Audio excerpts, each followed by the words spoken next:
Go for it. Okay, pursuant to Chapter 20 of the Acts of 2021 and an act relative to extending certain COVID-19 measures adopted during a state of emergency signed into law on June 16th, 2021. This meeting will be conducted by remote participation. No person in attendance by members of the public will be permitted. So I call the meeting to order. First thing up is the Trails Committee bylaw. Want to give us some background on that, Melissa? Yeah, sure. So as Kat loads in, she's the chair of the Trails Committee. At the last meeting, she gave her presentation that the Trails Committee is going to be in front of town meeting next week to make their ad hoc committee a permanent committee. They've been around since 2013. So the commission at the last meeting just wanted to wait until we had a fuller board to make a formal vote of support, but there wasn't any questions or issues that seemed to come out of the last meeting. All right, any discussion? Kat is here if you guys do have questions or if there's anything that she wants to share. Evening. If anyone has any questions, I think I sent over some information. If you've had a chance to review either the bylaw or the FAQ, probably answers most of those questions. So I'll wait to hear from you on next steps.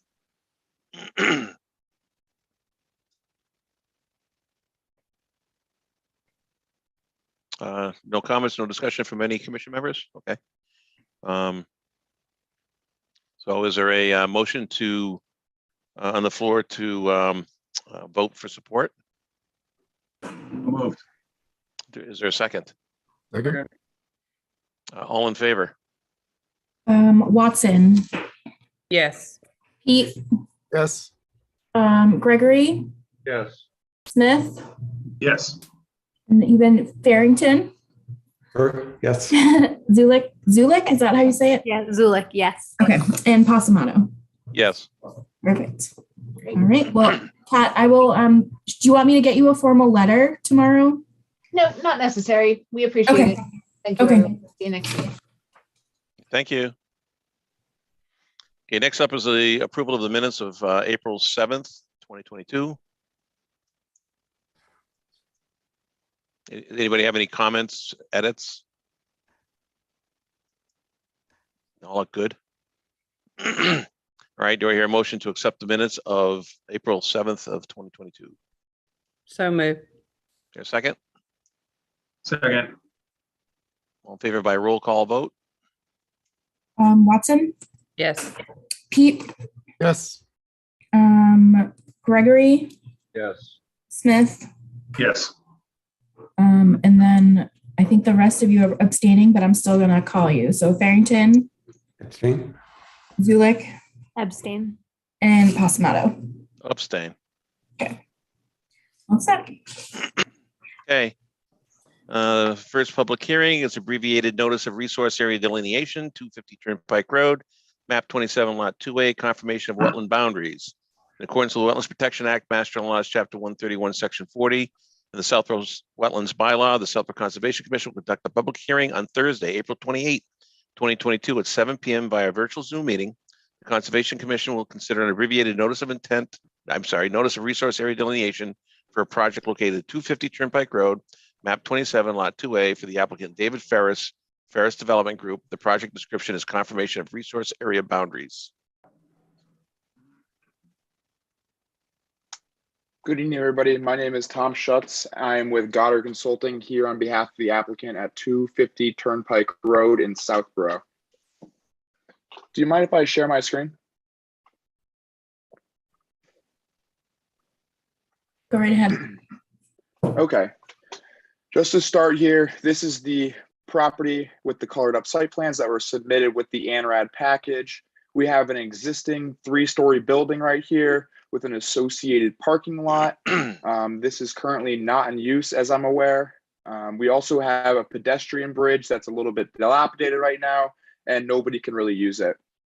We also have this larger parking lot that's associated with the property, and it kind of spans this full northeastern section of the property here. These 3 parking lots and buildings, these were all built in 1989. To start with our resource areas on site, we have this large BVW in the western section of the property here, and it spans down towards the southwestern portion. We also have this non-jurisdictional detention basin, as we're calling it out in our ANRAD here. This was built in an upland area in 1989 in conjunction with the building of the 3-story building and parking lot. This detention basin is connected to this BVW system with a pipe, and water fills up this detention basin and flows out of it. This detention basin here averages about 1.5 feet of water during high water. To move on, we also have this BVW system here has an intermittent stream in the middle of it. We're not asking for the confirmation of the bank resources in this section. We're just asking for the confirmation of the BVW. We have another small stream section right here that flows out of this non-jurisdictional detention basin. Water from catch basins on this existing parking lot flow into a catch basin here and then into the detention basin through a pipe that can be found on the northeastern side of the detention basin. The pipe that flows out into the stream section is currently clogged, so it allows water to build up in this section more than what would be actually there if the pipe wasn't clogged. We also have a couple of non-jurisdictional streams that are throughout the site that are not shown on the plan right now. These flow out of either non-jurisdictional resource areas and or don't flow into any resource areas. I am aware that the Lucas Environmental comments came back today, and we have looked into them, and we will be submitting our written responses to those comments on the next Conservation Commission hearing. So those will be submitted prior, so the commission will be able to look over our comments and responses to those and go from there. That is it for now. If the commission has any further questions with the ANRAD, or if we'd like to answer any questions after our written responses have been submitted, either way, that would be great. Is there any reason why the pipe from the existing parking lot, the large one, to that detention basin is not on the plan? Was that found afterwards or something? It was not. I'm not sure why it's not in the plan here, but there is a catch basin located right in this corner right here that feeds into it. That can be added if necessary. Another note to add is that this detention basin here does have upland soils. I have photos of the graphs of that, and I will be adding that to our responses. That's just another point to add for that detention basin. Okay. So should we start with Luke's environmental comments? Hi, this is Joe Orzel, Lucas Environmental. Was out on the site on the April 24th, reviewed the wetland delineation and the site wetlands. Have a couple of comments. One of them was addressed, I think, just now, as far as whether the applicant was looking for all resource areas on the site to be approved, or just the BVW and what's shown on the plan. It wasn't clear from the narrative of what was submitted. Was in general agreement with most of the wetland flagging. There were several flags, which I point out in the memo, which I thought were somewhat low. I don't know if I need to go over each of those, but there were a few locations where anywhere from a few feet to maybe as much as 10 feet. I felt needed an adjustment. Excuse me, Joe. Yep. When you refer to low, do you mean the flagging was within the wetland? It was not. It was downgrading of where the actual wetland boundary is. All right. So okay. Thank you. So the wetland flags, in my opinion, need to move up gradient. Thank you. Yep. There are several locations, as was mentioned, where some of the streams are non-jurisdictional, or as I called them out in my memo, it's flow paths, because they're really not a channel in the ground, but just some evidence that water does occasionally flow there. And I was in agreement that those were not jurisdictional. However, there was another area that was called out in the NRED as a non-jurisdictional stream, which I felt was actually jurisdictional, because I did observe wetland soils, wetland vegetation near the upper area, the upper reach of that stream, where it enters a site near the western property line, which would make the stream jurisdictional. Although it does not flow into a wetland, it actually disappears before it reaches a wetland. There is BVW bordering the stream channel in a couple of locations, primarily up near the upper reach of the stream on the site. I also had some question as to the jurisdictional status of the stormwater basins. It was mentioned that they were constructed in 1989.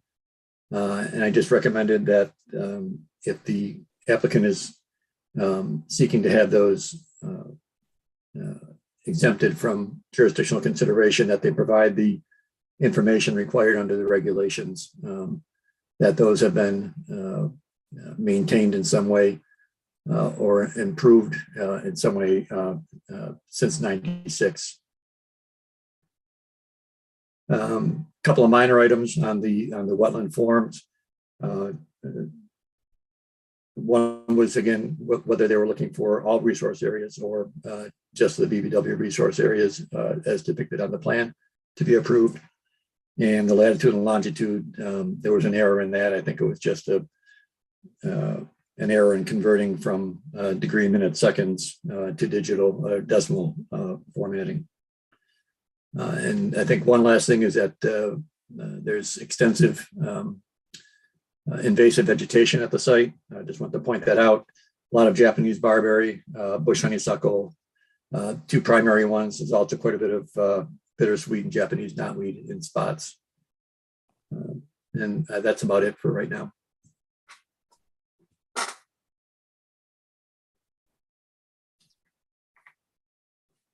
You're muted, Mark. Thank you. I was coughing. Are there any comments or questions from conservation members? I've got just a quick question about the two detention basins. I'm curious the overall condition of them. Are there trees growing in them? No trees growing in the center of them, but there's trees growing around them. And this detention basin here in the western section has Japanese knotweed growing around it, and then also trees growing around the outside of it. Okay. There's no trees in the middle of either. Okay.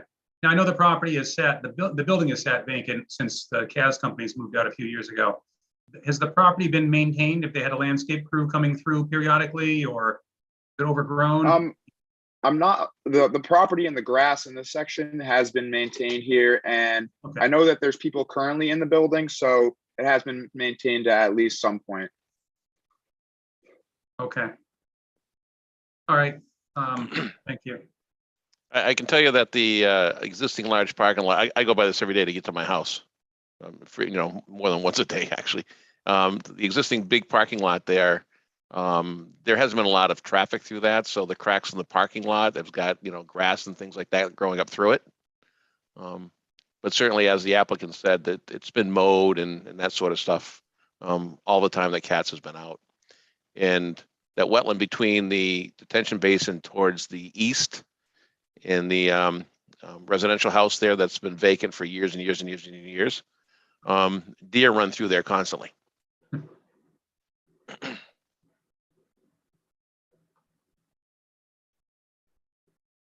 Any other comments or questions from members?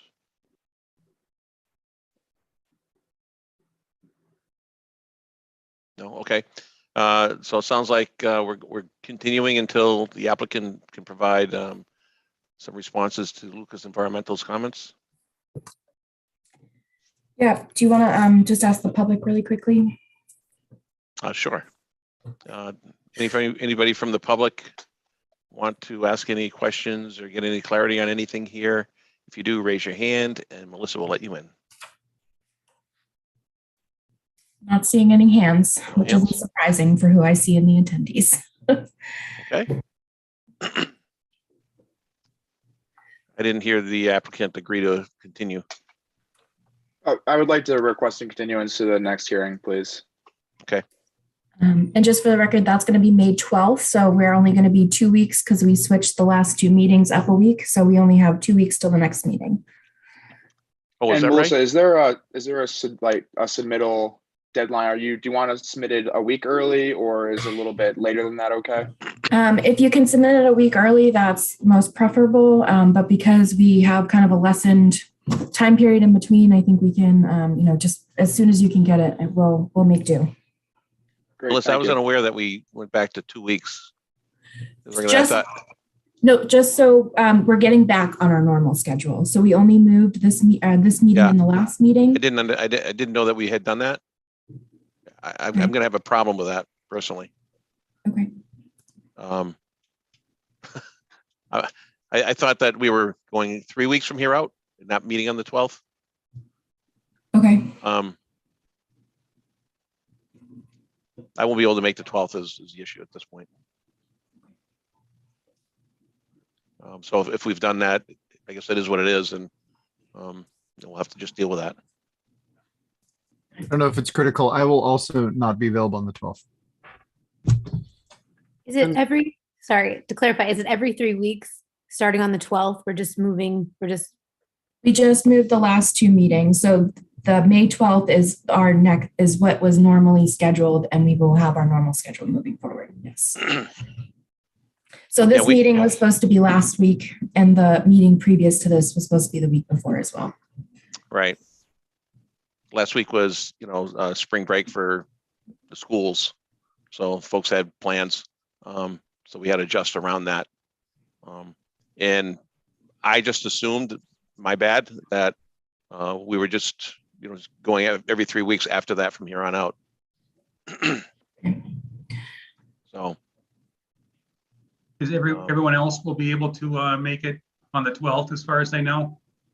No, the 12th is one of the dates I'd already let Melissa know that I'm not able to make.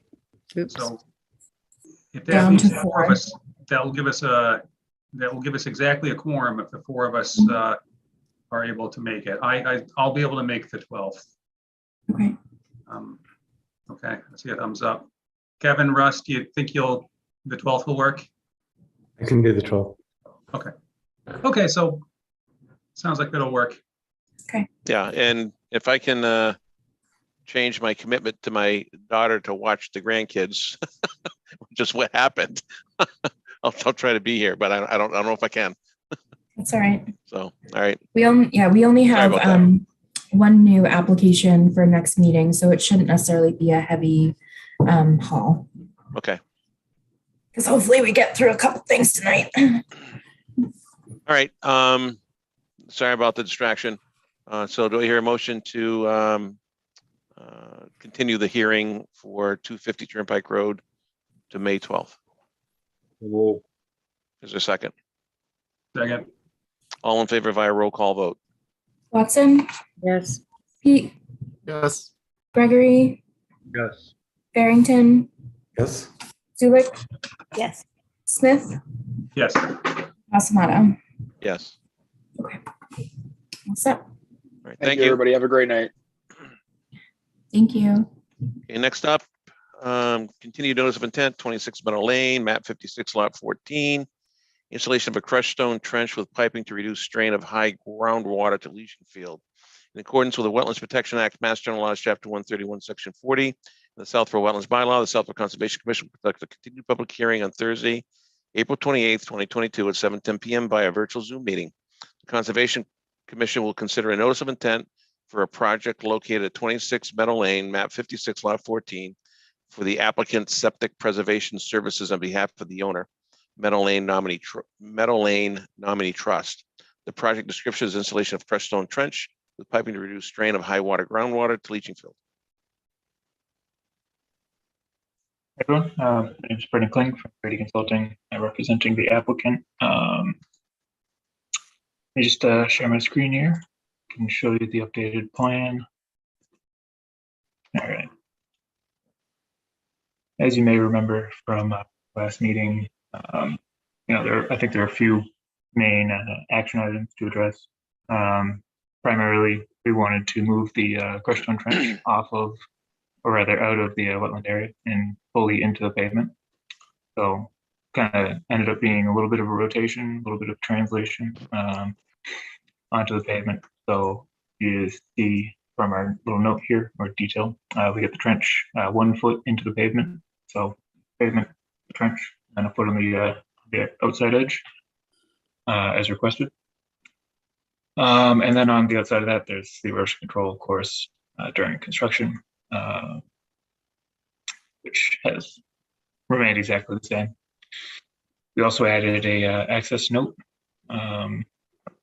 had it show up this time onto the side, which just says, that access to be from Valley Road, from down here, come down the runway.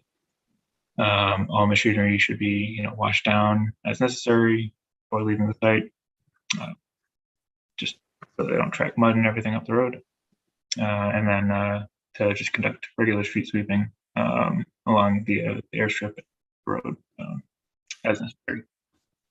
Just so we have something on there. Those are the primary changes that were requested. And since we're doing the trench fully on the pavement, added a note to specify saw cutting of the pavement and where that should be. That's really it. So hopefully that addressed everything. If you have any questions, here. All right, thank you.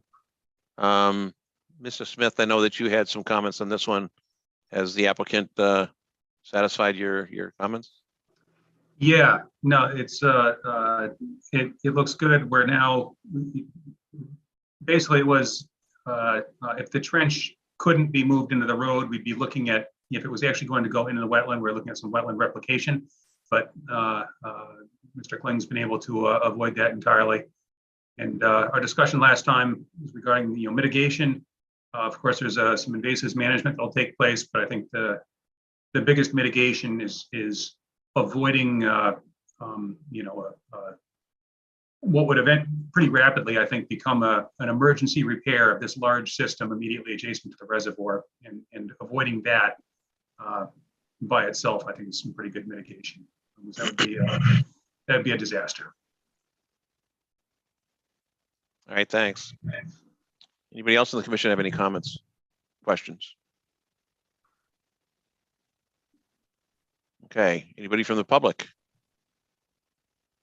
If you do, raise your hand. Melissa will let you in.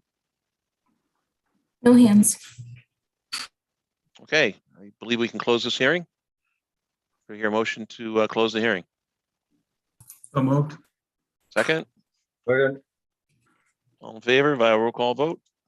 And I'm going to call everyone, but new members, just please abstain. So Watson, Yes. Pete, Yes. Gregory, Yes. Barrington, Abstain. Zulik, Abstain. Smith, Yes. Asamato. Yes. Okay.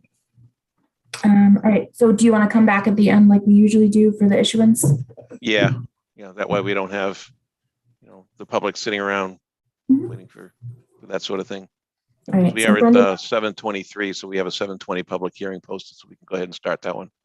okay. All right. So Brendan, I will touch base with tomorrow. I should have the permit issued Awesome. by noon tomorrow. Great. Thank you so much. Have a good night. Thank you. Okay, next is continued stormwater management permits, 71 Main Street and 1 Sears Road, map 53 lots 26 and 27, and notice of intent for 71 Main Street, map 53 lot 26, construction of new single-family homes in accordance with the provisions of the Southfield Stormwater and Erosion Control Bylaws, Southfield Zoning Code, Chapter 174, Section 13.5, the Southfield Wetlands Bylaw and Southfield Conservation Commission will hold continued public hearings on Thursday, April 28th, 2022 at 7:20 p.m.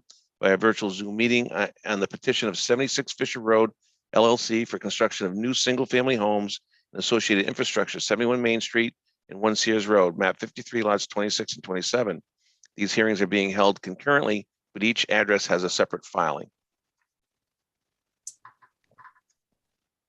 Can you hear me, Mr. Chairman? I can, but you're very small. Oh, sorry. Let's see what I can do to. Oh, that's fine. That's fine. Oh, because I'm in the background of the picture. I thought, oh, this is a new way of referring to the decibel level.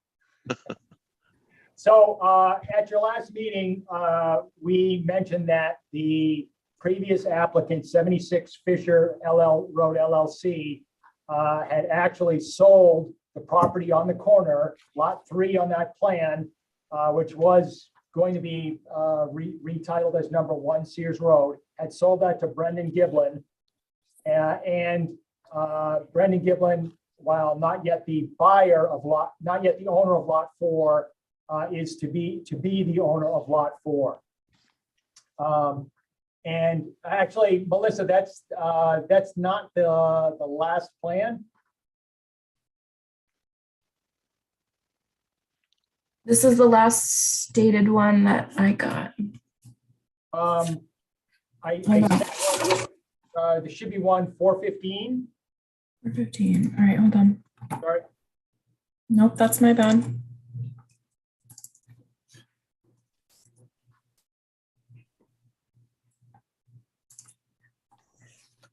You can probably keep going. I'll get it up, I promise. Okay, no problem. And Brendan Giblin has also purchased the existing home, which on that plan and the one Melissa's getting is shown as lot 2. And one of the items we were asked to square away is to have the forms revised to reflect that Brendan Giblin is going to be the owner of both lots 3 and 4 and is already the owner of lot 3. In addition to that, we had him sign the stormwater operation and maintenance plans, as reflecting that he is both the owner of 3 to be the owner of lot 4, and made a change. This plan, the difference is primarily that is a relocation of the accessory building and pool a little further away from the home. They were already in the 100-foot buffer zone outside that isolated wetland that's on the property boundary on the east side of lot 4. So that's not something different. And we added a driveway up to that accessory building with stone trenching to infiltrate its runoff on both sides. And we show a site entrance mat at that lot 4 entrance driveway. This actually, again, relative to the plan that was first filed, which proposed a independent single-family home on lot 4 and an independent single-family home on lot 3, where there's no home proposed, no structure. This is a reduction in overall impacts. And again, what you see there at the property, the east side of lot 4 is an isolated vegetated wetland, and we will be respecting the town's 20-foot no disturb zone outside of that. And as I say, previously we had a proposed single-family home essentially where that little turnaround circle in front of the accessory building is.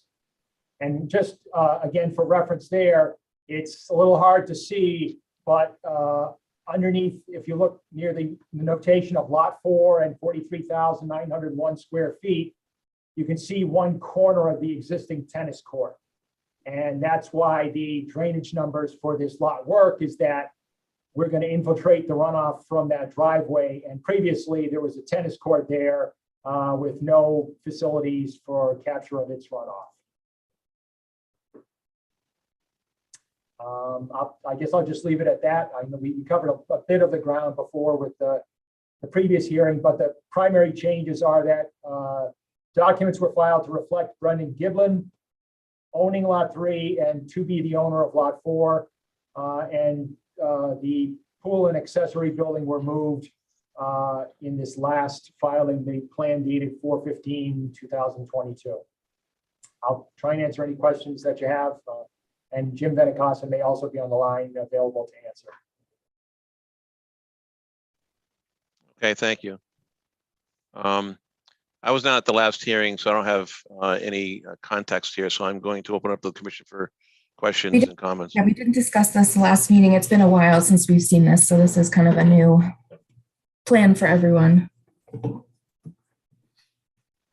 Oh, this didn't come in the last meeting? No. Oh, okay. We had Mr. Chairman, to go through the whole history, we had an initial filing with you under the auspices of 76 Fisher Road LLC, where there was a single-family home proposed on Lot 3 and a separate single-family home proposed on Lot 4.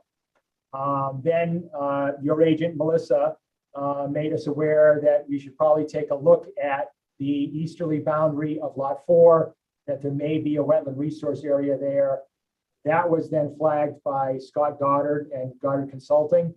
And there were subsequently negotiations with other parties in the town who were hoping that all of this site was not built on.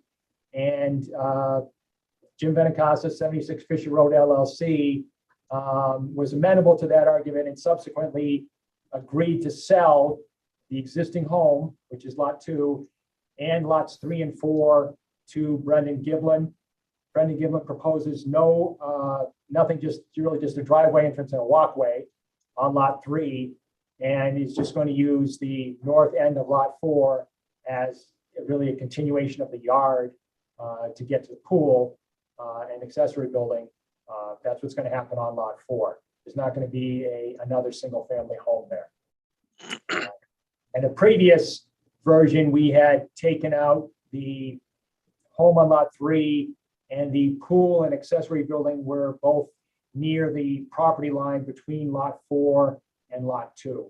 So this moved them a little bit south, but I don't know that there's any significant change at all to Lot 3. Yep.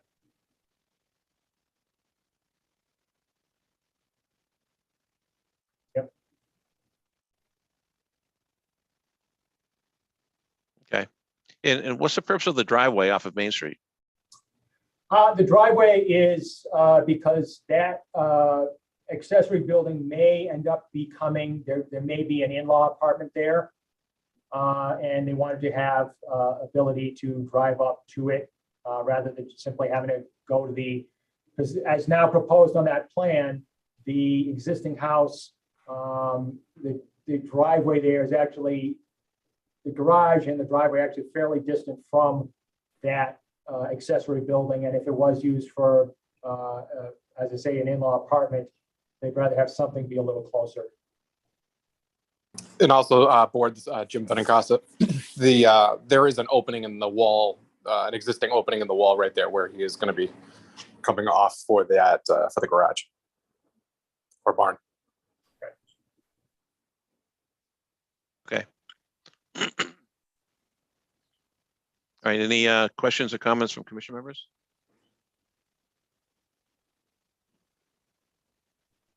Mark, if I may, I do have one quick comment. Sure. I think the only thing that maybe has not been addressed is that the 20-foot buffer zone to the isolated wetland has already been disturbed. So the commission had previously discussed some sort of restoration or mitigation for that work. And I think that's the only thing that I haven't seen. Through the chair. Please. Melissa, I was just going to mention that also, and just wanted to note that at the time the delineation was investigated, I think it was late January when I reviewed that. I believe my comments were that, I thought the delineation was probably within 10 feet of the actual wetland line, but given the frozen soils and the disturbance that had occurred in the buffer zone, I wasn't really willing to pin it down any more than that. So if the commission wants, additional verification of that line, that's something that could be done. But the buffer zone is cut and highly disturbed, and I think some kind of restoration should be considered. Is the application asking for confirmation of the wetland line? Not specifically, but I think what Joe's kind of getting to is just the standard process that we've been going through for applications. Yeah, I get that. I was just wondering if I mean, where it was difficult to confirm the line in January. So, I mean, if that's not being asked for, I would assume that we're going to basically, in our findings, say that the line has not been confirmed. I guess Through it the just, chair. oh, go ahead, Joe. I think my point was just that it would affect the 20-foot buffer zone if it was possibly different. And, Okay, thanks. and through the chair, we, if it was decided that flag 17, really needs to be 3 feet over or 4 feet over, whatever, should be the difference. This grading can be revised to accommodate that. This was essentially done to have a smooth transition and stay outside the 20-foot no disturb zone as we understood it. It's not a matter of needing to go right up to every bit of it. I can't see where flag 17 is on the plan. Oh, It's really small. About Is it by the opposite 270 there? I just picked one out at random. Oh, okay.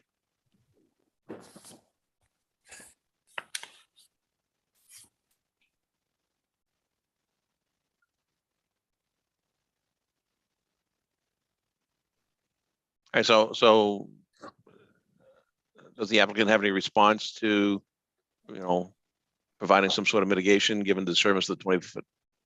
Sure, we through the chair, we would certainly have no objection if it was the sentiment of the commission that the applicant's wetland scientist should recommend plantings to make up for tree cutting and other brush cutting that was done on site before it was known that there was an isolated wetland there.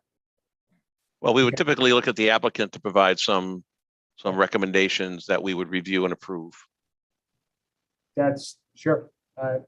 We would have it developed by Scott Goddard and submitted to Melissa for you folks to sign off on. I mean, if there are no other open issues with respect to this application, we could consider conditioning that. Mark, if I may. Yes. I think just in terms of consistency with past practice, I don't feel comfortable without having Joe go in and confirm the line where work is being done in such close proximity to the wetland. Usually if work is, 50, 75 feet away, we and there's, little to no risk of impact to the wetland, then we won't insist on a verification. But cases like this, I think historically, we always have had our consultant go out and verify the line. Yeah, and to be honest, the plan is so small on the screen here, I'm having a difficult time seeing how far things are away from each other. That's a little bit better. In one sort of idiosyncrasy of the site, that's an isolated wetland and jurisdictional only under our local bylaw. Right. The normal 50-foot setback we'd see for a septic system actually doesn't apply because it's not jurisdictional under the Wetlands Protection Act. So Title V doesn't require that 50-foot setback. So we've got some work sort of closer to the wetland than we would typically expect, for understandable reasons. But, so the septic system for the accessory building, I'm going to guess that has not gone through Board of Health approval yet. No, not for this revised version, but it is very similar to the one when a single family home was proposed on lot 4 for that system. But you're correct. We have been waiting for resolution in regard to stormwater permit and notice of intent under the town bylaw before going back to the Board of Health.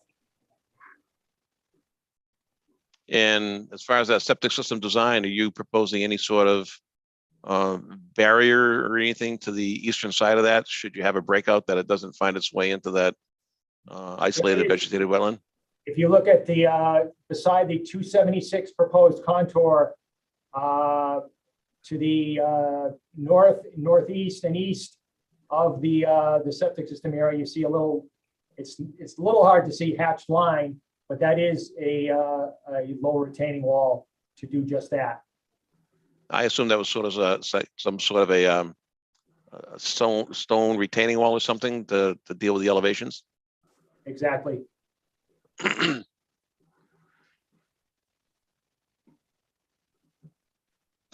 But you're gonna have any sort of a non-leakable barrier, if you will. Probably 40 mil plastic impermeable barrier on the septic system side of it. Yes. Okay. That's kind of what I was getting at. Okay.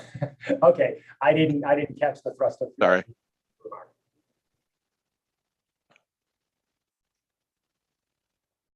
All right, thanks. Any other comments, questions?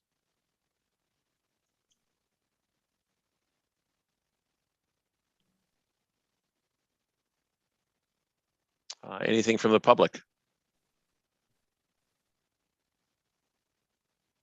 I do not see any hands. Okay. All right, so I think I'm in the same camp as Ben here with respect to confirming the wetland line, and agree that it's pretty close to that, and it is jurisdictional under our bylaw. So I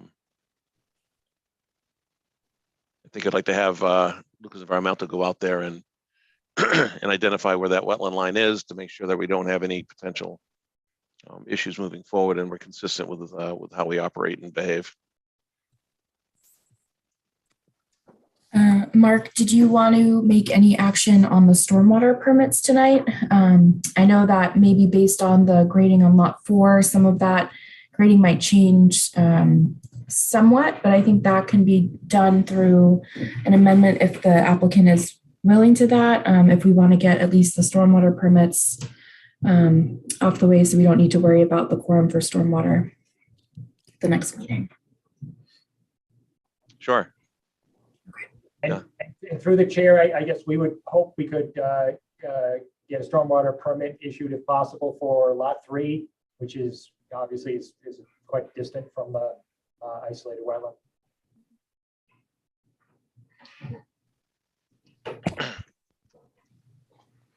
Yeah, so we can either do just lot 3, or we can do lot 3 and 4. And it's just, I would assume that the grading change based on the wetland line hopefully wouldn't be too severe, that it wouldn't be able to, amend through an administrative amendment if we wanted to do both of them tonight. But I think either way is possible.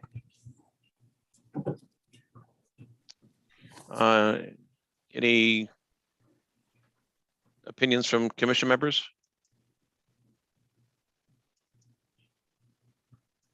I think it's a good idea. I think we have a little more flexibility with stormwater to issue an amendment. It's a somewhat easier process. So if it did happen, we can take care of that. But Melissa brought up a good point. We're gonna have just a bare quorum at the next meeting, it looks like. So at least there's something we can definitely get taken care of tonight. So you want to take care of both 3 and 4, lot 3 and 4? Yeah. Yeah. I think Okay.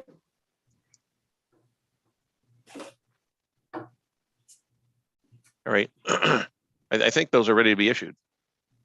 Yep, so we can close those 2 hearings and we can issue them at the end with the other permits. Okay. So since they were open together, we can close them together. Yep. So I hear a motion to close the stormwater permit applications for lot 3 and 4. Yep, 71 Main Street and 1 Sears Road. That's what it would have been. So move. Is there a second? Second. All in favor by a roll call vote? Watson, Yes. Pete, Yes. Gregory, Yes. Farrington, Ting? yep, and Zulik, Abstain. Smith, Yes. Pasamato. Yes. Okay. All right, so Why Jim and James, I should be able to get those tomorrow. What was that? Do I need to ask for a continuance on the notice of intent? Yes. So I through the chair, I would request for you to continue to your next meeting, May 12th. Joe, will you be able to get out there and confirm the wetland line between now and then? Where it's 2 weeks? Yes. Okay. Okay, do I hear a motion to continue the notice of intent application for, I guess it's just 71 Main Street Correct. to May 12th? So moved. A second. Second. All in favor? Watson, Yes. Pete, Yes. Gregory, Yes. Farrington, Abstain? Zulik, Abstain. Smith, Yes. Passamato. Yes. Okay. Thank you, guys. All right, thank you. Thank you, board. Thank you. Okay, next we have continued notice of intent and continued stormwater management permit, 325 Turnpike Road, Ken's Foods, map 26, lot 2 and 6. In accordance with the provisions of the Southfield Stormwater and Erosion Control Bylaw, Southfield Zoning Code, Chapter 174, Section 13.5, the Wetlands Protection Act, Mass General Laws, Chapter 131, Section 40, the Southfield Wetlands Bylaw, the Southfield Conservation Commission will hold 2 continued public hearings on Thursday, April 28th, 2022 at 7:30 p.m. by a virtual Zoom meeting on the petition of Ken's Foods, Inc. for approval of a stormwater management permit and notice of intent for the construction of a 62,500 square foot addition to the existing warehouse at 325 Turnpike Road, map 26, lot 2 and 6. These hearings are being held concurrently. Good evening, everyone. Scott Evening. Doty from John Crow Associates. We're the landscape architect, civil engineers for the project. And looks as though I think probably Melissa should really probably orchestrate what's going on tonight. I don't have anything new to tell you. We've been going back and forth on orders of conditions and special conditions and such. But it's your pleasure, Mr. Chairman, if you'd like Melissa to report on where we are in the status of her paperwork, et cetera, for the conditions and the orders and both permits. Yeah, I think she's been chopping at the bit to do that, so we'll let her go ahead. All right. So since the last meeting, we have received Fuss and O'Neill comments this morning that have essentially closed out their comments, besides the couple that are just left up to the discretion of the commission, which are mostly the issuance of the waivers that we have previously discussed. I'll let Joe do his follow-up if he has any comments or questions. But otherwise, I have taken all of the comments from the hearings up to date, and I've drafted stormwater and wetland conditions based on the conversations and ensuring that the phasing lines up with that. The previous permit fixes are completed prior to new work for the warehouse expansion being completed. I put in there one particular item for the applicant to submit sort of a phasing plan, not necessarily in great detail, but an overall kind of phasing so that we have better check holds in place for me to sign off as they complete certain items to ensure that they don't move on to the bigger warehouse expansion prior to the others being completed. The only exemption to that is the 2 years of monitoring that's required for the plantings. Obviously, we would not hold them up for 2 years before they move on. So other than that, I think that's the biggest item. And the other waivers was, just coming up to industry standards for the elevation and LiDAR data, and then the increase in stormwater volume, which is consistent with the previous permits, and also with the justification of the mitigation within the 20-foot buffer zone. And then the waiver under the local bylaw for work within that 20-foot buffer zone for the mitigation, in addition of those native plants to offset the stormwater aspects. So other than that, unless Joe has any other comments, I think I have everything that I need in terms of decision language. Thank you, Melissa. Joe, do you have an update? I'm trying to remember what was discussed at the last meeting. Did we don't think anything was discussed on this. Had a couple of comments previously. Portion of the wetland line shown on the as-built plan incorrectly. That was actually had not been reviewed previously and verified, which was why it was commented on that it should not be shown on the as-built as an approved plan. The issue there was that the revised flagging was not shown on the as-built plan, and that revised flagging had not been previously approved. I'm trying to think. I think most of the other issues were all addressed.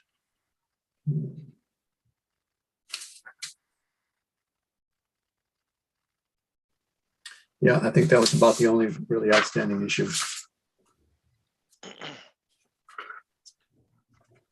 Okay, thank you. Well, you got space. Go ahead, Melissa. Oh, so and that just reminded me, I guess for the as-built plan, there is extra conditions as a like progress as-built. So once the old fixes or old problems have been rectified, as-built before they can move on to the next part does also need to be submitted as a key point. I didn't follow that point. Okay. Sorry. Yeah, I don't think I did either. Okay. So after they complete the repairs to become compliant with their past permits, they need to submit an as-built prior to me or / the commission authorizing them to start work on the expansion aspect. Got it. Okay. So we will do an interim kind of COC review and not issue, because most of them I think require the 2 years of monitoring, but we will be able to determine the compliance prior to the larger project beginning. Got it. Okay. So it looks like our I's are dotted and T's are crossed. Yep. And Mr. Chairman, through you to the commission, we really want to get started on those repairs, that repair work that Melissa's talking about as soon as possible. So we'll probably engage that quite promptly. Okay. I think everybody look forward to having that done. Mm-hmm. Okay.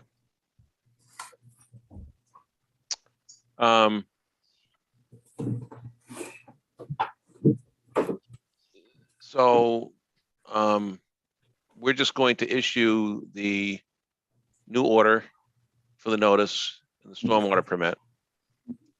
We're not closing out any prior. Okay. Okay. If I may, Mr. Chairman, Melissa, a while back, we had talked about once the order would be issued, we could then close out the old permits with certificates, because you've got certificate applications from us before you also, because then the work that remained is covered under the new permit. I think that was the way it was laid out by Ben months ago, suggested we get the order in place, all the work that remains covered by the order, and then we can do the certificates of compliance and the closeout for the work that was completed on the prior permits. So that's I thought that's where we were. I mean, Mark, go ahead. I was just gonna say that's my recollection also. Yeah. We had talked at the time about immediately upon the issuance of an order that lists that now contains as conditions all the stuff from outstanding from previous orders. We can then move forward with a clean slate with respect to all these historical orders. We can get those closed out with a certificate of completion, because we've wrapped any outstanding items into this new filing.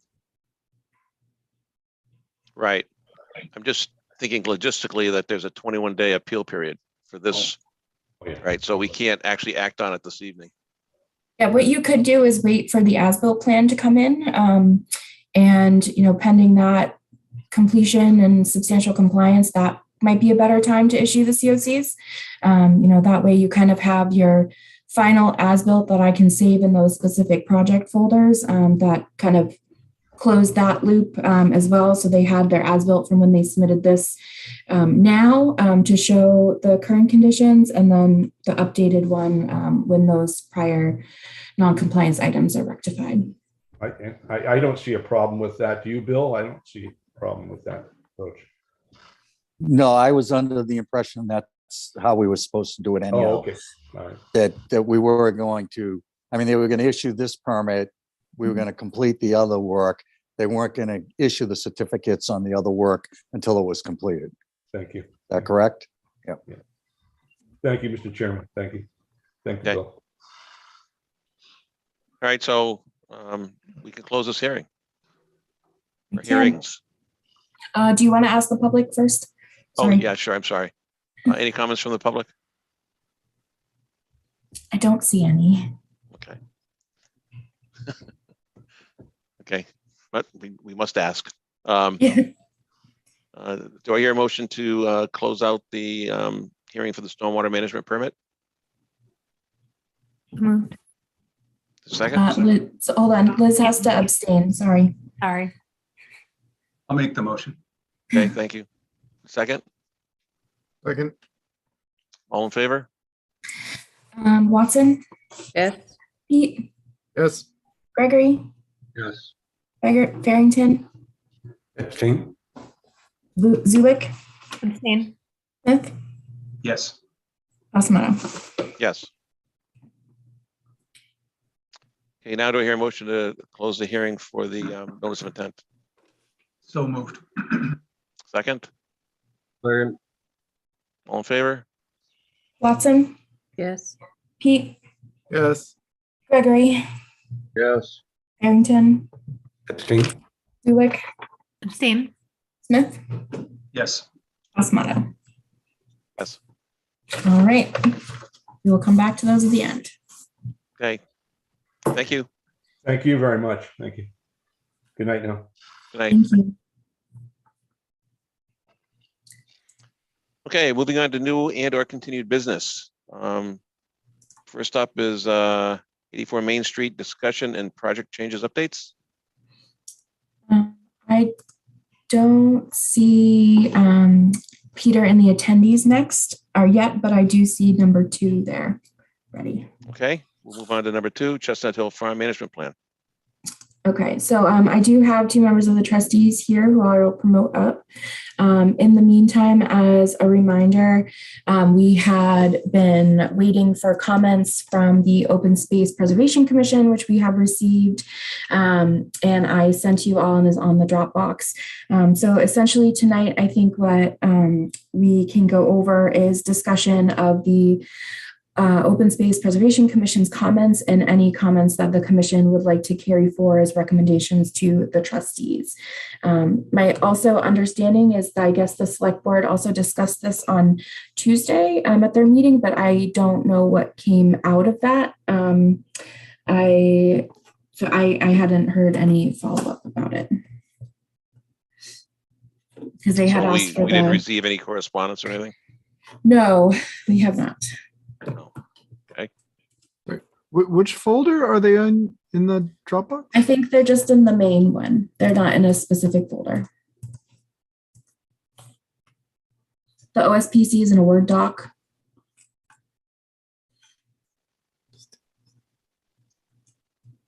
It's towards the, right under stormwater bylaws, there's a Word doc, 4522 OSPC draft. Mhm. Got it. And then the management plans underneath it.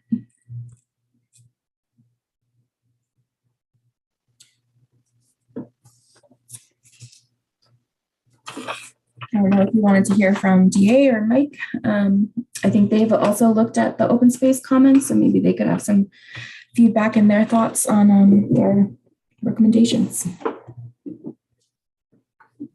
Sure. Hi, everybody. It's good to see you all. How are you doing? Have you made it through your surgeries? I made it through. I have a new knee and it's hiking through fields. So I'm very happy about that. Thanks for asking. So it works. That's good. Yeah, it's working. So thanks for having us tonight. We, Mike Francis is here with us and Mike can talk to some of the questions about trails, we have reviewed everything in the open space document and, you know, really wanted to just get your feedback on all of this. A lot of what is in here is discussion of things that have happened in the past. And I know that we're really looking at trying to make this management plan as concise as possible and be thinking kind of forward thinking. So, you know, we're looking at that. We also want to be very careful that in being concise, that we don't turn the management plan into a work plan.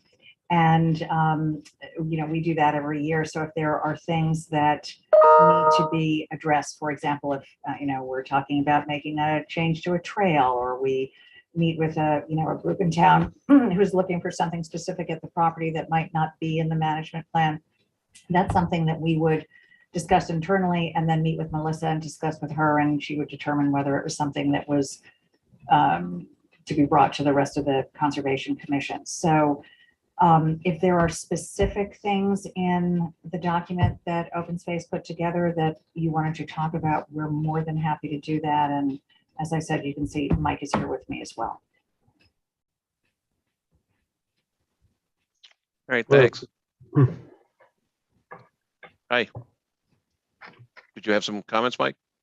Just to, you know, to add to what DA stated, we're, you know, again, we're open to ideas that come, you know, forth from either the committees or commissions in town and the public, and, you know, through the mutual, at least in terms of trails, through the mutual, you know, agreement of the Conservation Commission and the trustees, we can entertain and, you know, add trails or close trails or recondition trails, relocate trails. You know, there are a number of trail, excuse me, a number of comments related to trails and access here.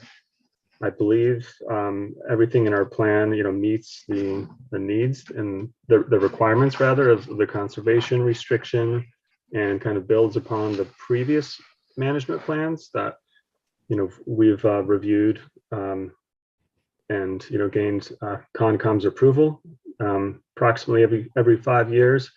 And, you know, we've included the two appendix maps, Appendix A and Appendix B, to reference both the trail network that was established, or I should say that existed when the trustees were given the property back in 2010, and then our current trail map, which reflects, you know, the existing trails, you know, as of our last map update, which was probably six months ago or thereabouts. So, you know, that's perhaps kind of a, you know, a living document too, the trail map, where when we have additions or again changes that are mutually agreed upon, we can update that. But I do believe everything is, you know, pretty well reflected in our draft management plan. But certainly, if there are comments here that we can consider or should consider beyond this, you know, whatever final version we agree upon, then that can be part of our, you know, annual work planning, just through, you know, general feedback, input from the public or the committee members, either individually or as a committee. All right, thanks. Are there any comments, insight, anything from commission members? Yeah, Yes. I just want to say I appreciate the open space taking the time to do such a deep dive into this. It's a lot to go through, the conservation restriction and the prior management plan, and then also they are you know, a great source for learning what was going on at the time of the creation of the CR, in particular the history of how the trail network was formed and what the community's expectations may have been back at the time of the forming of the CR. I understand the desire to look forward. There's also, you know, within town, there's certainly, with the town's large investment in the CR, there's concern just that the CR obviously is honored. So just a couple of things in open spaces letter that I think we should touch on. Just they spent an awful lot of time on this, and I think we should touch on it. The first section, the livestock in grasslands practices, I didn't catch this when I was going through it, but this was a good catch that they made. It's a discussion of managing grazing in one of the larger fields so as to protect a bobolink nesting habitat, which we're lucky enough to actually have here in town. And this is, I believe, the only really confirmed area where bobolinks have been nesting, is my understanding. And in the current management practices, obviously have been allowing that, and that's fantastic. I guess there is some concern about, a part of it talks about, being very careful with the bobolink habitat during the period when they're nesting. But then there's also a discussion of using a new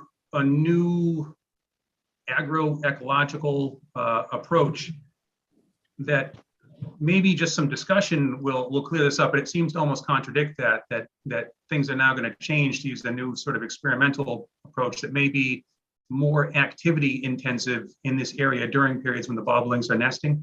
So like I said, I didn't pick up on that when I went through it, but once it was pointed out through this letter, I saw what they were talking about. So there's that. The other thing that stood out in my mind also, the CR is pretty specific, that access for passive recreation to the area of the CR during the winter months. And there was some concern on the fencing plans that in some fashion, openings within the fencing have to somehow be provided so that component of the conservation restriction can still be honored. So that, I thought there was one more point. Just want to make sure I don't miss it. In this, it's kind of a matter of consistency. I understand that the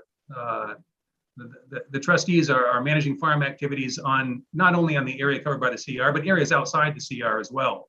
In fact, across Chestnut Hill Farm and so forth. And it's just, I think it's almost sort of a caution that we keep focused for the management plan on the area of the CR. And the management plan, the draft management plan, sort of read as if it was covering areas outside the CR, and that it's extraneous to the purpose of the management plan, and maybe a little bit confusing. So those were the three big points that jumped out at me that I think are maybe worthy of a little discussion. So I might be able to do a couple of those, and I may have to go back to our agriculture colleagues to answer others. You're absolutely right about the kind of setting this up as all about the CR that all of us are responsible for as a group. So what we did, and we have saved this for the final draft, but we actually talked to SVT about this as well, putting something in the intro paragraph that describes exactly that this is strictly for the property on this side of the street as opposed to the property on the Beals side of the street. So that we have clarified, and that will be very clear in the introductory paragraph of the CR. So that is a good point. And we had all, Melissa and Mike and I had talked about that previously, as had SVT. On the agroecology practices, I confess I tried to reach our statewide agriculture person about this today. This is something that we're doing at properties throughout the state. I think that the open space question was kind of phrased, if I recall, that Chestnut Hill Farm shouldn't be the place where things are experimenting. Let's wait and experiment someplace else and then bring it to Chestnut Hill Farm. That was sort of the gist of what I think it was said in the open space comments. I have in front of me a sentence, and I don't know whether, Melissa, maybe you can check to see if it's in your version. I'm just wondering whether this was put in by my colleague on the agriculture side that says, after we talk about the livestock in the field in the early summer, does your version say, should this approach prove viable in our trials elsewhere, based on documented breeding pairs and fledgling rates, we may incorporate this approach at Chestnut Hill Farm upon presentation of findings to the Conservation Commission? Do you have that in your version, Melissa? What section would that have been in again? So it's under the grasslands. And it is paragraph 3 that begins pasture management practices. Let's see. So it's about 1, 2, 3, 4, 5, 6 lines down. It says Chestnut Hill Farm will be included in this approach as we determine its viability under local conditions. Okay, so that has been changed. So let me read what our ag colleagues have said. We anticipate that this approach may continue to support grassland breeding birds, while also limited rotational grazing for livestock in the field during the summer.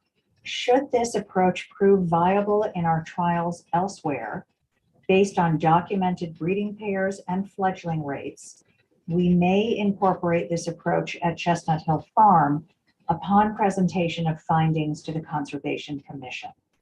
So I think what she is saying here, this is our agriculture person, is that it's addressing Freddie's comment about having doing trials elsewhere before bringing them to Chestnut, and our agriculture person is agreeing that that's fine. And the test is to see whether this new practice has a measurable effect on the success of bobolink exactly breeding in the area. So that sounds it's a vast improvement in the language. Perfect. Okay. So Melissa, I will send that to you. And then Mike, are you able to address the winter access? Yes, I believe so. Maybe on a couple of different points. The livestock fencing that exists there now was presented to Concom for review and approval, not through me, but through our previous staff. And, that was probably maybe 4 years ago now, 4 to 5 years ago. And it did address, access. How would these fence lines and gates that kind of closed in different parcels of pasture or crops, how would they be accessible during other times of years, primarily the winter for public access? So I believe it was addressed in that plan by stating, gates would be left open. And I think the signage piece is something that we can improve just to make it more clear for the public. But essentially when the gate is closed and locked, that the pastures are closed. And when the gates are open, even at times during, the spring, summer, and fall, other than the winter, if the gates are open, then, presumably public access through those areas would be acceptable at that time. But so I think improved signage could address a bit of what's noted, in the comments here, and that really would provide for full winter access when there's snow cover on the ground. Right, yes, yeah, that's the key right there. It's actually. I wish I could recall the language. I'm going to dig through the CR to find it, but it's one of the things the town purchased was the right to use these areas as described in the CR when the ground is snow covered for passive recreation. I think there's a great sledding hill and obviously some opportunities for cross country skiing and so forth. And it would be great to see those utilized. The signage is something I think Open Space was hoping to see also. So that could be addressed in the management plan to steer people in the right direction. That sounds like a great idea. Okay. That's very doable. Ben, did that answer? You had 3 questions, right? So I think we. Yeah, no, those were the 3 that leapt out at me from Open Space's letter. So it sounds like we're on the right track. Thank you.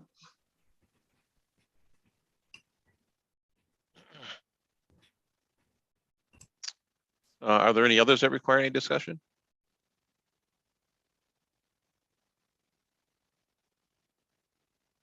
No. Okay.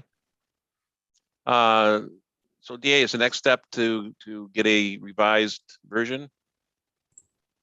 Yes. So what we'll do is we'll incorporate what we talked about tonight.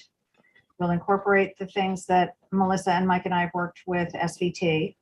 We'll put a signature page on this and have all the attachments with the maps and all of that good stuff. And then we'll get that to Melissa and we should be off to the races. Can I just a quick question? I hate that I have to ask this, but how did things go with the selectmen? Because I understand you met with them, and I wasn't able to watch the meeting, so I'm. Actually, we did not meet with the selectmen. So. Oh, okay. This is the first I had heard that they even were talking about this. Yeah, it's my goal tomorrow to figure out what the outcome was. I had just known that they had asked for the management plan and any comments that had been issued so far. And then it was on their agenda on Tuesday. So I'm going to follow up with Mark Purple or even Lisa tomorrow to figure out if they even discussed it at all or what the outcome of that was. Because I didn't hear anything today. So I'm assuming they either didn't have comments or maybe they didn't discuss it. Okay, my apologies. I just assumed that trustees were part of the meeting. Sorry about that. No worries. We weren't invited. If you have a second, I can fill you in on a couple of things happening at the farm if you all are interested.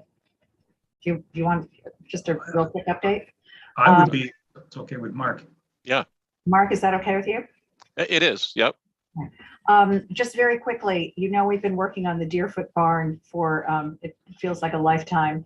We're getting very close. We've had these unbelievable delays with the supply chain, and the doors that were supposed to be in, the glass doors on the far sides of the barn, the entrance and the exit doors were supposed to be in July. They finally came in about 4 weeks ago and have been installed. So it was a 9-month delay. It is starting to look really, really beautiful. We are very close to, we're thinking that everything will be done within the next 3 weeks so that we can apply for our occupancy permit, at which point we will be inviting all of you to come and see this work. The parking lot has been redone. We have ordered new signage for the entrance to the farm so that it's more visible. We're working now on the farm store and making improvements to the farm store. We have received a grant from MDAR, the Massachusetts Agricultural Resources, to close in the wash station for food safety purposes. So that'll be great. We won't have farmers out and birds diving into vegetables that are just picked from the field. So we're excited about that. And we are launching our summer camp for little ones 5 to 10 years old. This summer will be very small and kind of a test, but we're very excited about that. We've had some nice response. And last night I hired a new farm education manager who has wonderful nature and farm-based teaching experience. So she'll be putting together some terrific programs and she'll be joining us in June. So that's just a sort of a quick synopsis, but we're excited about the season ahead and we can't wait until all this building is complete and everything is sort of pieced back together again. Now we just have to get it on Chronicle. Pardon me? We have to get it on Chronicle. I know. We're on, we weren't on Chronicle. We were on Channel 10 about 3 weeks ago. because we had, the baby lambs and they needed Okay. to come out and see the lambs and talk about summer camp and all of that good stuff. So thank you again for having us, and thank you for all the work that you do. We have a great fondness for the conservation commissions that we work with in all of the towns where we have properties, because it's a lot of work. You volunteer a lot of time, and we're very like-minded. So we very much appreciate our relationship and everything that you do. So thank you. Well, thank you. Thank you. All right. I think that's a wrap here. So have a good evening, and thank you. We look forward to the updates. Okay. Thanks all. Right. Thanks. Bye. Okay, I see in the attendees that Mr. Bemis has joined. He has So joined go us. back at to last. 84 Main Street, discussion and project changes updates.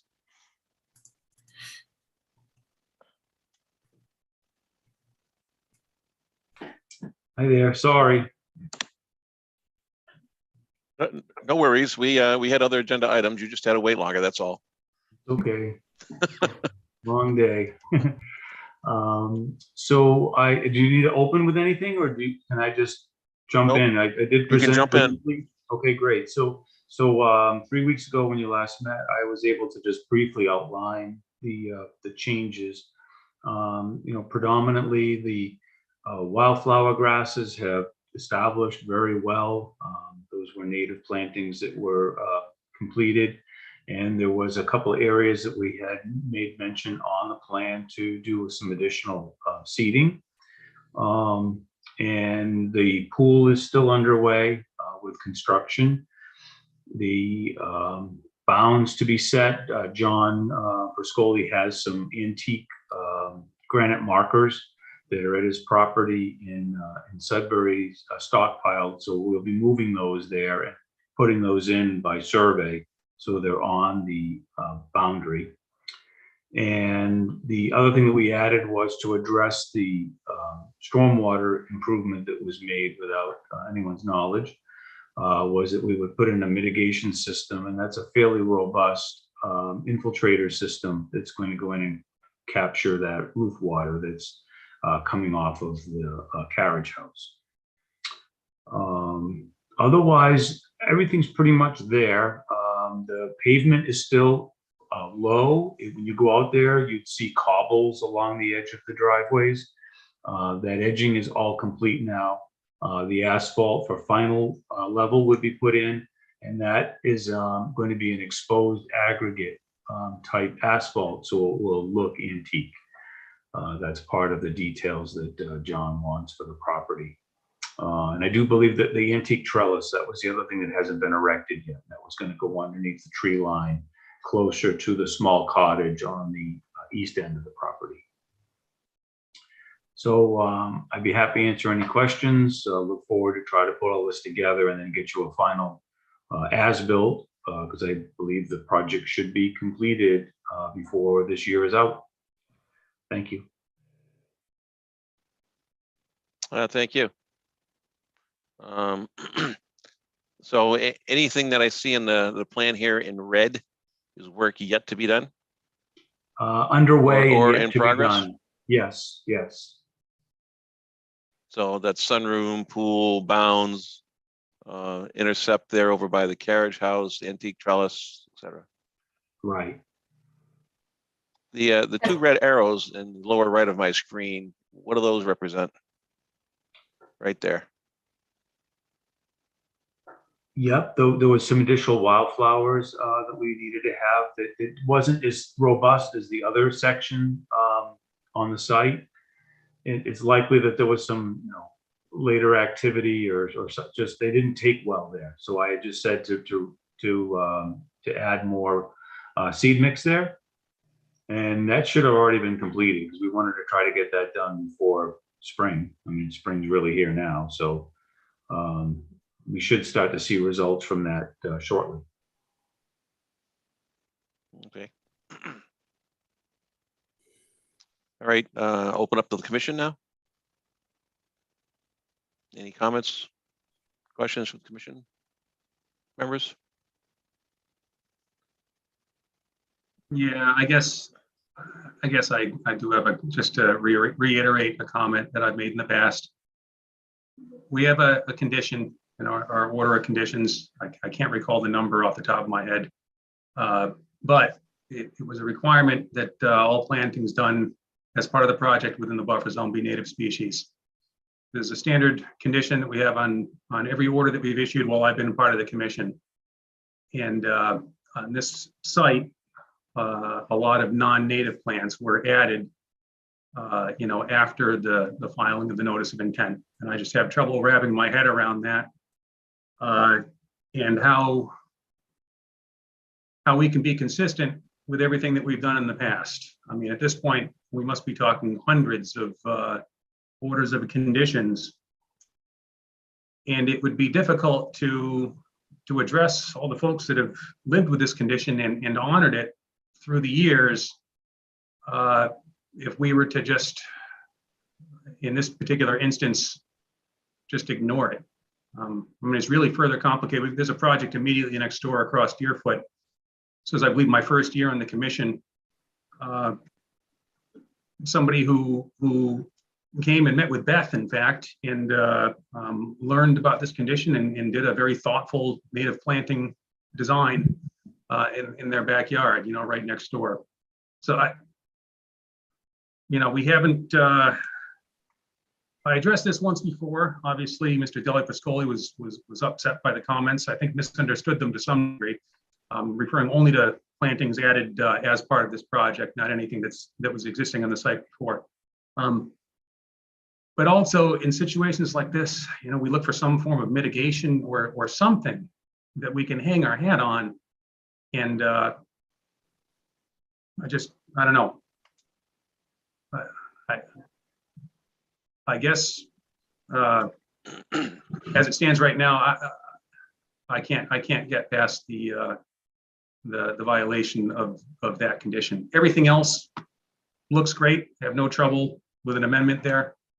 I don't know what the rest of the commission feels about the non-native plantings, but I feel like if we're going to allow it on this project without mitigation, we sort of owe it to everybody in the past to get in touch with them and let them know the condition no longer stands and stop including it in our orders. Do you feel that the mitigation of the removal of all the invasives would be a potential mitigation for what you're talking about here? That doesn't. Then we're getting to another. I feel was sort of a can of worms with with all the work that was done on the slope. Yep. I think that was the mitigation for that. I understand the rest of the commission may feel entirely differently about this. I'm not proposing any kind of enforcement action or anything like that. But I am saying that, me personally, I would have trouble voting to simply say, okay, yeah, violate the condition. I can just add, the one thing I just want to add, because I respect where you're coming from on this. Unfortunately, I wasn't involved in the initial permitting for the project, so that condition wasn't something that was brought to my attention that I would have addressed when it was brought up. It is in the conditions. I don't disagree with you. There was a clear intent and there was a lot of discussion with historical and with other groups while this project for restoring the Garfield home was being contemplated. And they brought in a lot of these historical plantings. And unfortunately, at the turn of the century, actually prior to that, because this is the late 1800s, they didn't recognize the natives. They were using a lot of hybrids and a lot of other ornamentals. And that's what John has done here, is put a lot of roses and other plants in. And unfortunately, the roses that are available that are native, you probably wouldn't want him to plant those. They're probably more invasive than they are a quality rose to have here. So I think if we look at the plant materials where the deviation has occurred, it's been more to establish that type of appearance for the property. And that's qualitative, right? It's not something I'm going to stand here and tell you you're supposed to like that or not like that. It's just a choice that was made by the folks that were looking to restore the property. And there was probably a better time and a place to discuss this and not after the fact. So for that, I'm sorry, because our involvement's been a little bit later in this process. But I will tell you, before Mr. Pascoli owned it, when I was working for the Garfields, we embraced all of those original plantings and actually went quite out further than that and tried to enhance them by putting in restrictive language on the property to protect them because those had dated back to Olmsted. And I'm not sure if he actually ever visited the property or just drew something for the original owners. But there certainly was enough history here to ensure that those plantings be maintained. And I will tell you that he has spent a great deal of money to enhance all of those plantings. There's annual aerating that's done, and he also does some special fertilizations for those. So there's probably not a direct link to that you can point to, but I would ask you to look at the collective of the whole project, everything that's been done there, and not just focus on the one piece of natives, which is a can of worms. I'm not going to disagree. And then the restoration on the bank, another can of worms. And I'm sorry for that. But when we did do other work along the bank, we did put natives in. Those are all native wildflower. And I got to tell you, that's probably the best wildflower planting I've been able to personally been involved with so far. And typically we don't specify that native plant mix, but I will from now on because it did so well. So I'll leave it at that and then kind of ask you just to consider the entire project as a whole and not necessarily one aspect of it. And if I have to ask for an amendment for those plantings, I was prepared for that. I had introduced that in language of the letter in my application. I had just thought we'd leave it silent and again, look at the total project, but I'll leave that to your better judgment. Thank you. Just in terms of the last point, I think an amendment would almost be necessary if ever a certificate of completion is sought, because otherwise, it's just going by what's written on the page. It doesn't comport with the order. So an amendment would be necessary in order so you could get a COC on that. With regards to the rest of your points, I certainly I understand what you're saying. And in terms of the entirety of the project, I've been a supporter from the beginning and have worked hard to get it across the finish line as part of this commission and community preservation. This is the only part of it that I'm have a little trouble getting my mind around. As I said, the rest of it, the rest of the proposed amendments, I'm fully on board with, and perhaps it would be best if the commission addressed them rather than as a package, as individual ones, because I can certainly vote in favor of all the other amendments proposed. But that's just, like I said, that's just me. I understand the rest of the commission may well feel have a different opinion on. Peter, is there any ability to maybe talk with John and pick out some key areas in which some more native plants may be installed, like maybe in the rain garden by the lover's cottage or around the pool deck or something like that? Maybe not meet them plant for plant, but it might be able to provide some extra mitigation, because I think at least what Ben is getting to is the native wildflowers, I think, was mitigation for the invasive removal that wasn't originally approved. So I think maybe in some commissioners' mind that kind of negates itself. So if there's areas that we can implement that makes sense, maybe that's one way to help the cause. Or I very much want to be on the same page for every commission member. So without a doubt, I don't mind postponing this decision this evening and working on that. Is there a decision on the table? I thought we were just getting updates. I think at some point, well, I think what Ben's raised is part of what my package was, that there's a need for amendments and then possibly an overall amendment to the decision.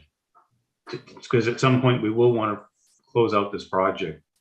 And I think it would be in the best interest of the town as well to have a positive COC on this and not have one that's just sitting out there and never gets acted upon because something wasn't done properly. That doesn't make a lot of sense to me. Yeah, and It's too as high just profile. Yeah. And as a recap for present and new members, so this all starts back in August of last year when the extension was requested. So instead of granting the 3-year, the commission granted the 1 year with these additional requirements, asking for the list of items left in the project, the progress as built, status of invasive removal, an update and plan for the drainage stormwater improvements, and then the review of the order of conditions in specific the concerns about the native plantings to determine if we did need a amendment. Just to bring us back up to speed. Yeah, and typical process fashion, when a change needs to be made to the permit based on something learned in the field or something to be changed or something like that, the amendment usually precedes the work, right? So in this case, there's been various things that have done, and these amendments are coming post the work, not pre the work. And typically, they would come in individually as those items were identified that needed to be adjusted or changed. So, I mean, I agree with Ben that we should have an amendment for each item that is a diversion from what was originally permitted.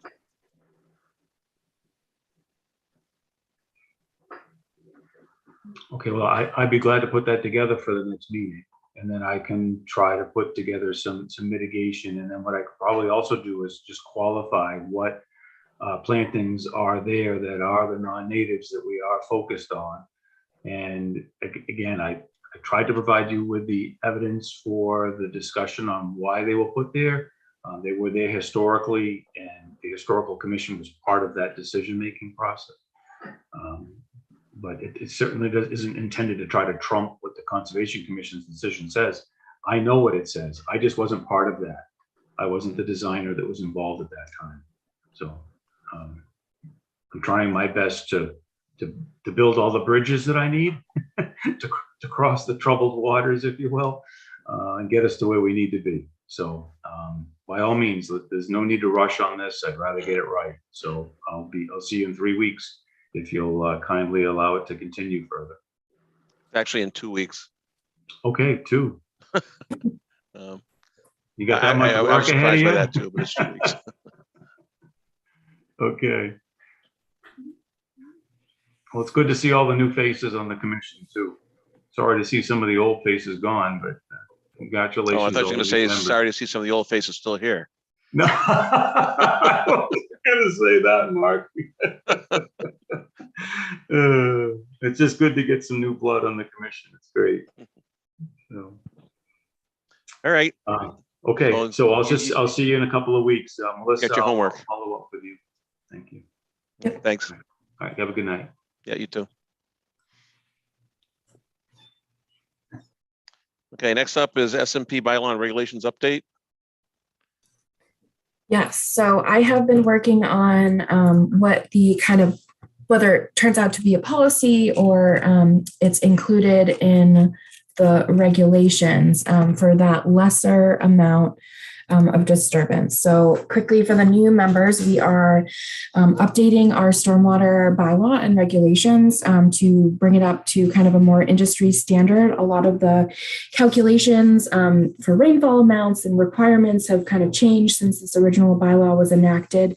And a lot of the thresholds, we're finding a little bit too many loopholes. So we're trying to close that loop and ensure that common developments are included so that lots that have existing frontage that just go through what you call an A&R or approval not required process through the planning board don't always get captured under our stormwater bylaw. And these are sometimes larger projects that we do not have jurisdiction over, but we found that they have been causing kind of a better impacts and construction issues. So we are amending our stormwater bylaw and regulations to better capture the proper requirements and thresholds, both in terms of the amount of soil or land that they're disturbing, but also the type of project.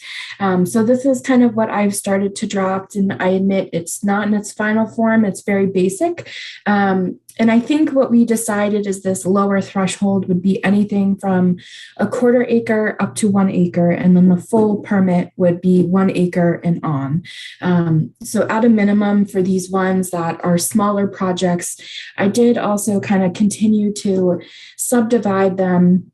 And in the second section, I kind of put a little bit more harsh conditions, for lack of a better term, for projects such as new single-family homes or larger residential, such as larger additions or garages, accessory buildings, so that these kind of smaller projects that might be a deck or a 10 by 10 addition or things like that, that wouldn't necessarily track out a lot of sediment or cause topography changes, is really just a kind of set of standard things that they should be complying with. And this will mostly all be done through the building permit process, the online viewpoint system.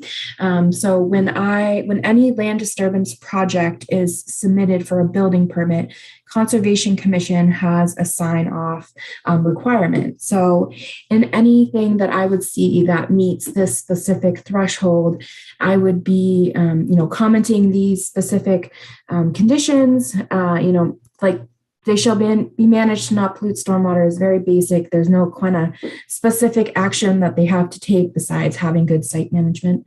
And I think the biggest one is that, just depending on the project, having the ability to require erosion control barriers, when there are concerns of sediment either tracking into the road or for stormwater or runoff impacting neighbors.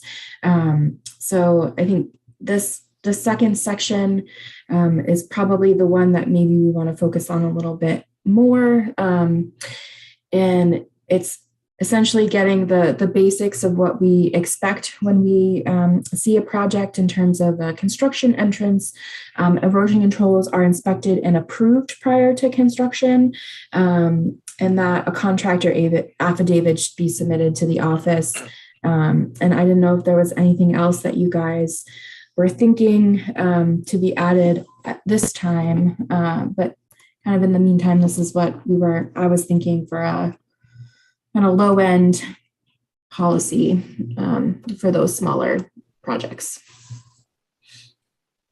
I'm sorry, I can't get it all in one page. Oh, it's tiny.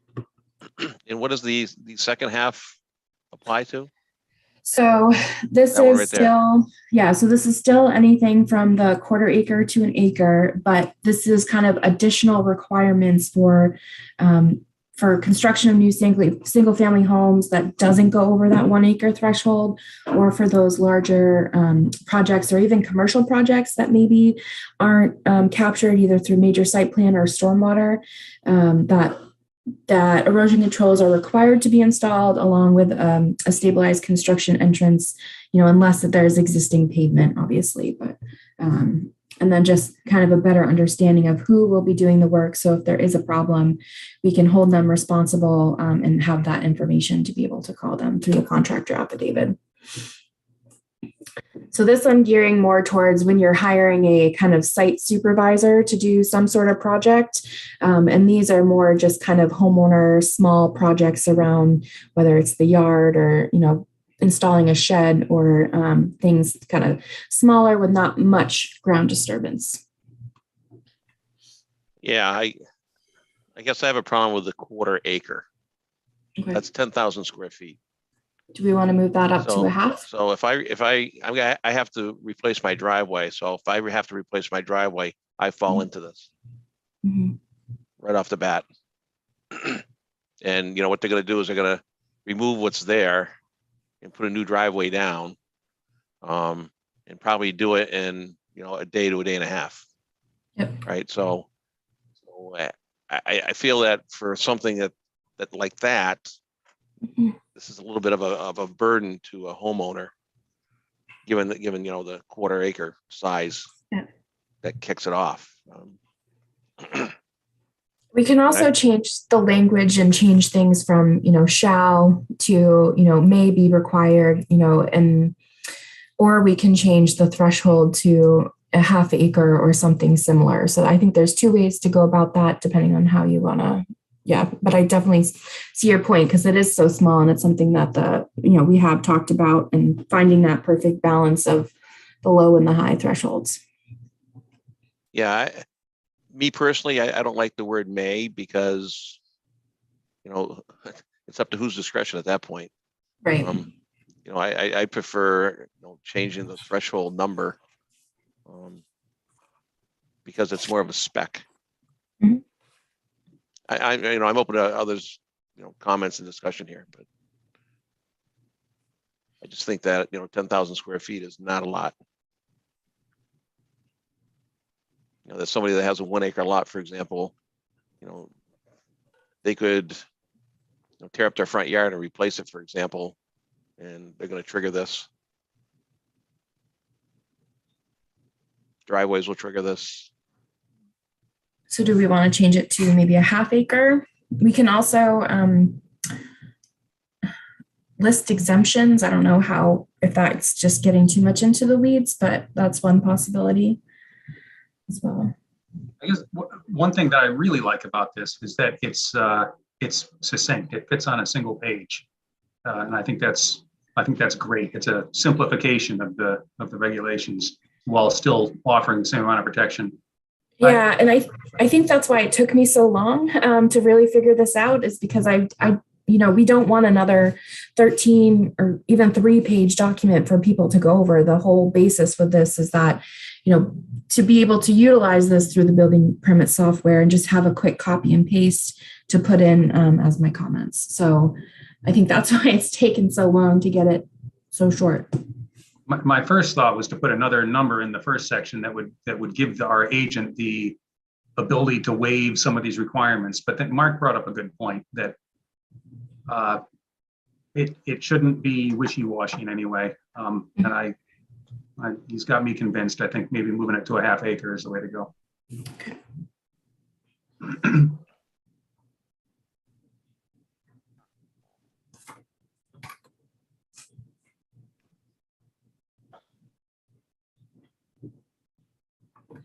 Yeah, I'm more comfortable with that.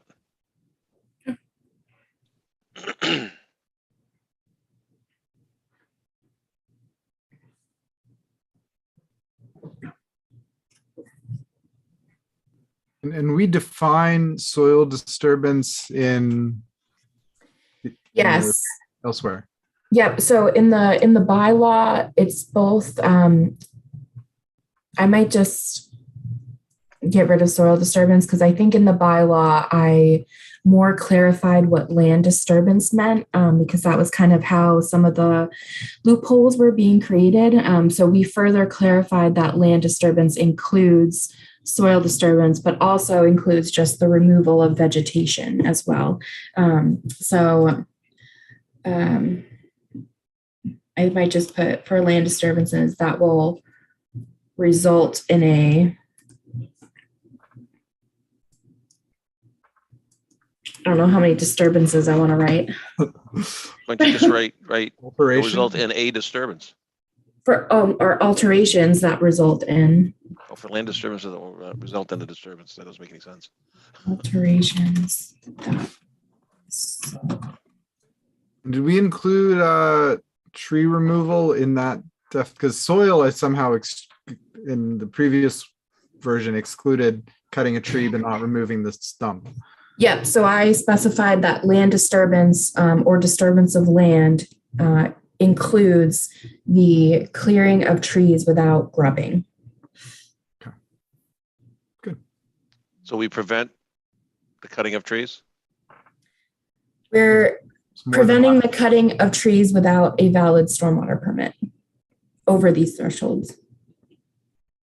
Over the thresholds, not yeah. taking down 1 or 2 trees in your yard. It's if you're taking down Right. a half an acre of trees.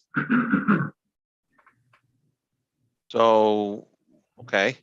So that means So now, every lot that has trees on it that is a acre that they want to build a house on will trigger this.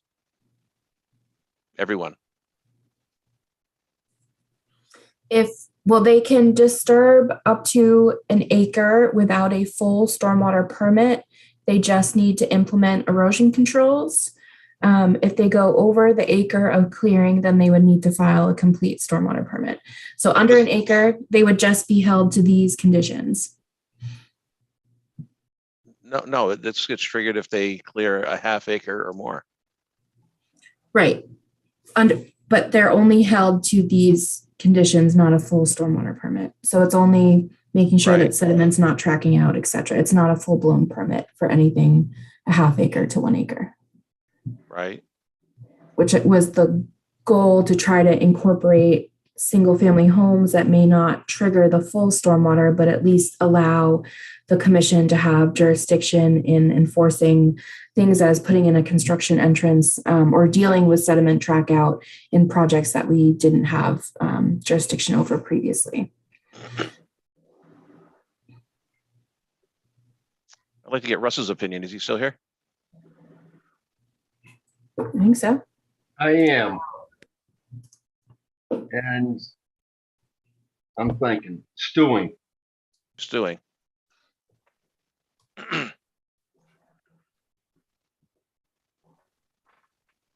Melissa, it might be helpful, particularly for the newer members of the commission, to maybe can we think of a couple of examples of sites, developments where we didn't have jurisdiction and where we've spent an awful lot of time and there's been a lot of anxiety from residents over the impact of stormwater. Am I thinking? Yep. Yeah. So, and also before I was thinking that under our current regulations, if they had an acre lot and they were cutting a half acre, they would need to file a full permit right now. So this is actually lessening the burden on that type of work. And then other sites that we would think of, that there was one on Presidential where it's a larger lot, so they had up to an acre to disturb. It was a larger building, and there was some concerns of sediment going onto abutting properties. And because they did not trigger the stormwater management permit, we had no jurisdiction to enforce putting in erosion control barriers and ensuring that there's not an increased volume of water that appeared to have been caused by at least the temporary construction. For others, Middle Road thankfully did submit their SMP, and that would be more easily captured now through the common development aspect of the addition. And there's been kind of just a couple small projects, and it's mostly just larger trucks going into project and tracking it out into the road. So it's more the track out aspect, but there's definitely been, my neighbors building, a large barn or an addition, and sometimes it's closer to the property line, because in some residents, I think you can get up to 10 feet from the side setback.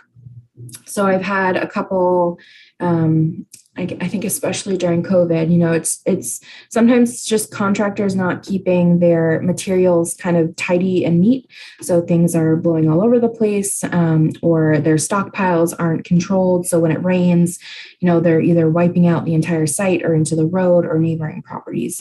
So it's really to mitigate those items when issues come up, when there's either large stockpiling going on or something, to be able to enforce proper erosion and sediment control. I guess I'm more responding to the cutting of the tree and not stumping. Mm-hmm. They cut the tree down, and clearly once they start to remove stumps, it triggers the stormwater permit. Mm-hmm. I guess I don't understand why we're changing that aspect of it.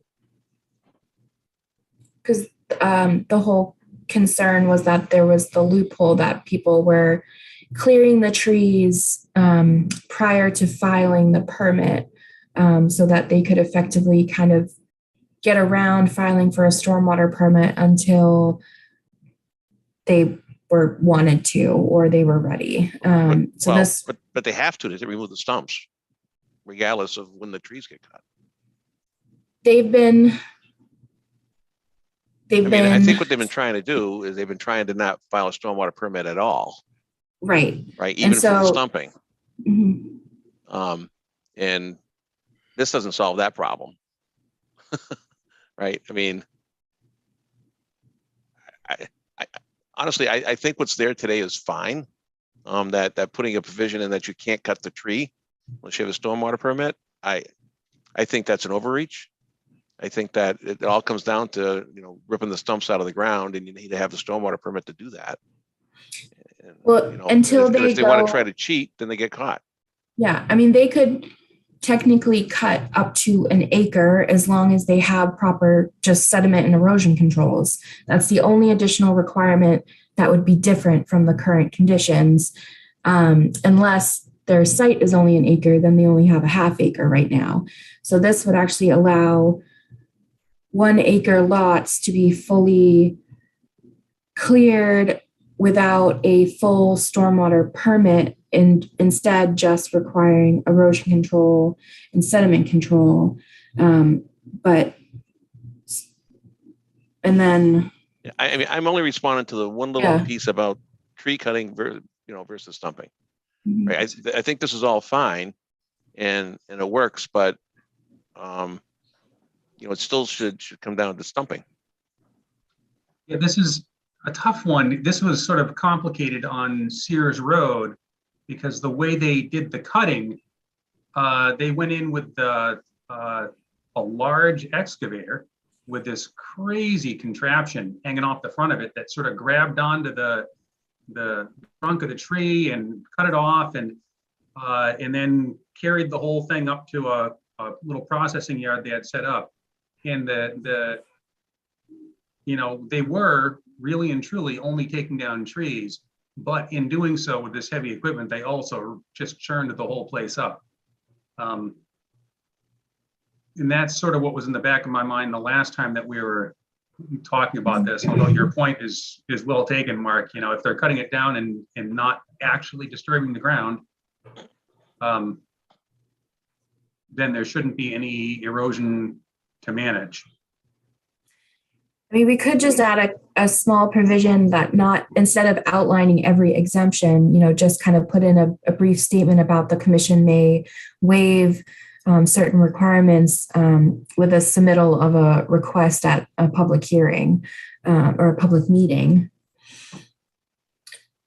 I mean, from my perspective, I think that's one of the things we talked about that we want to try and do is we want to get ahead of these projects so that we don't end up with people coming and kind of saying, oh, mea culpa, I kind of didn't really realize that I wasn't meant to be doing that. If we're, this is about prevention. It's about notification and prevention of bigger issues occurring because whether or not people knowingly or unknowingly are doing things that is going to disturb a large amount of earth, and then that earth is going to all get tracked around. I mean, I understand what you're saying, Mark, but isn't it better just to ask people to be upfront and come in front of us and just say this is what we're going to do, and if it's not going to be a problem, then we just say, hey, that's great, no more action required. So, from my perspective, this is about really being proactive and about helping homeowners and property owners to kind of do the right thing without, making them spend a lot of money to do lots of filings. Yeah, I think to Judith's point, actually, this gives people who want to clear a little bit more ability because they can do that tree removal up to 1 acre as long as they just put in, silt fence, which is what we would have asked them to do until they filed an official permit anyways.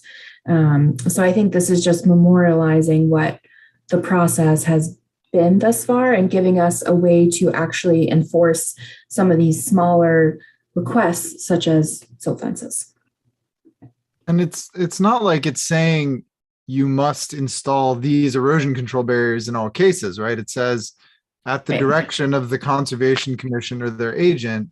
And Mhm. so if they come in and they say, we're, doing this cutting and the soil's not going to be touched, then presumably Melissa can give them some guidance that, they don't have to do a whole lot. Yeah, so the only thing that this is officially requiring is that we just need to know the nature and when it's happening, and that's usually just through the Viewpoint software. And if it's a steep slope project, then we want erosion controls in, and that would just be the, please install erosion controls and send picture once completed, or something like that. And it's not till we kind of get, if they're building a new single family house, do then the requirements kind of increase to, well, they should be inspected to ensure that they're installed correctly. And then if they go over that 1 acre, then you need to file a full stormwater management permit.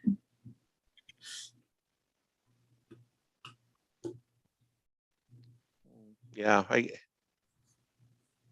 kind of get what Ben said. If they come in with a big rubber tire skidder with chains on all these wheels and things, and they're turning and churning, and they've got basically a mountainside log operation with bulldozers and things, they're going to tear up the soil, and that's not appropriate. As opposed to coming in and very, with some finesse and just cutting the trees down and not making a huge mess. So. All right. I give Uncle. Sorry. I'm sorry. You all ganged up on me. No, I get what you're saying. And I agree. But I think ironically, this might make it less restrictive on people who want to do that type of work, until they finish their engineering. But it's still giving us a way to, if a problem does occur, to have a little bit more enforcement action to, stop the problem before it gets worse. Okay. All right. Well, I would say, I'll put this on the Dropbox so you guys can look over it the next couple of weeks. And then, if you have any questions or comments, revisions, anything you want to add, please let me know. Otherwise, I will just keep chugging along, updating the bylaw and the regulations.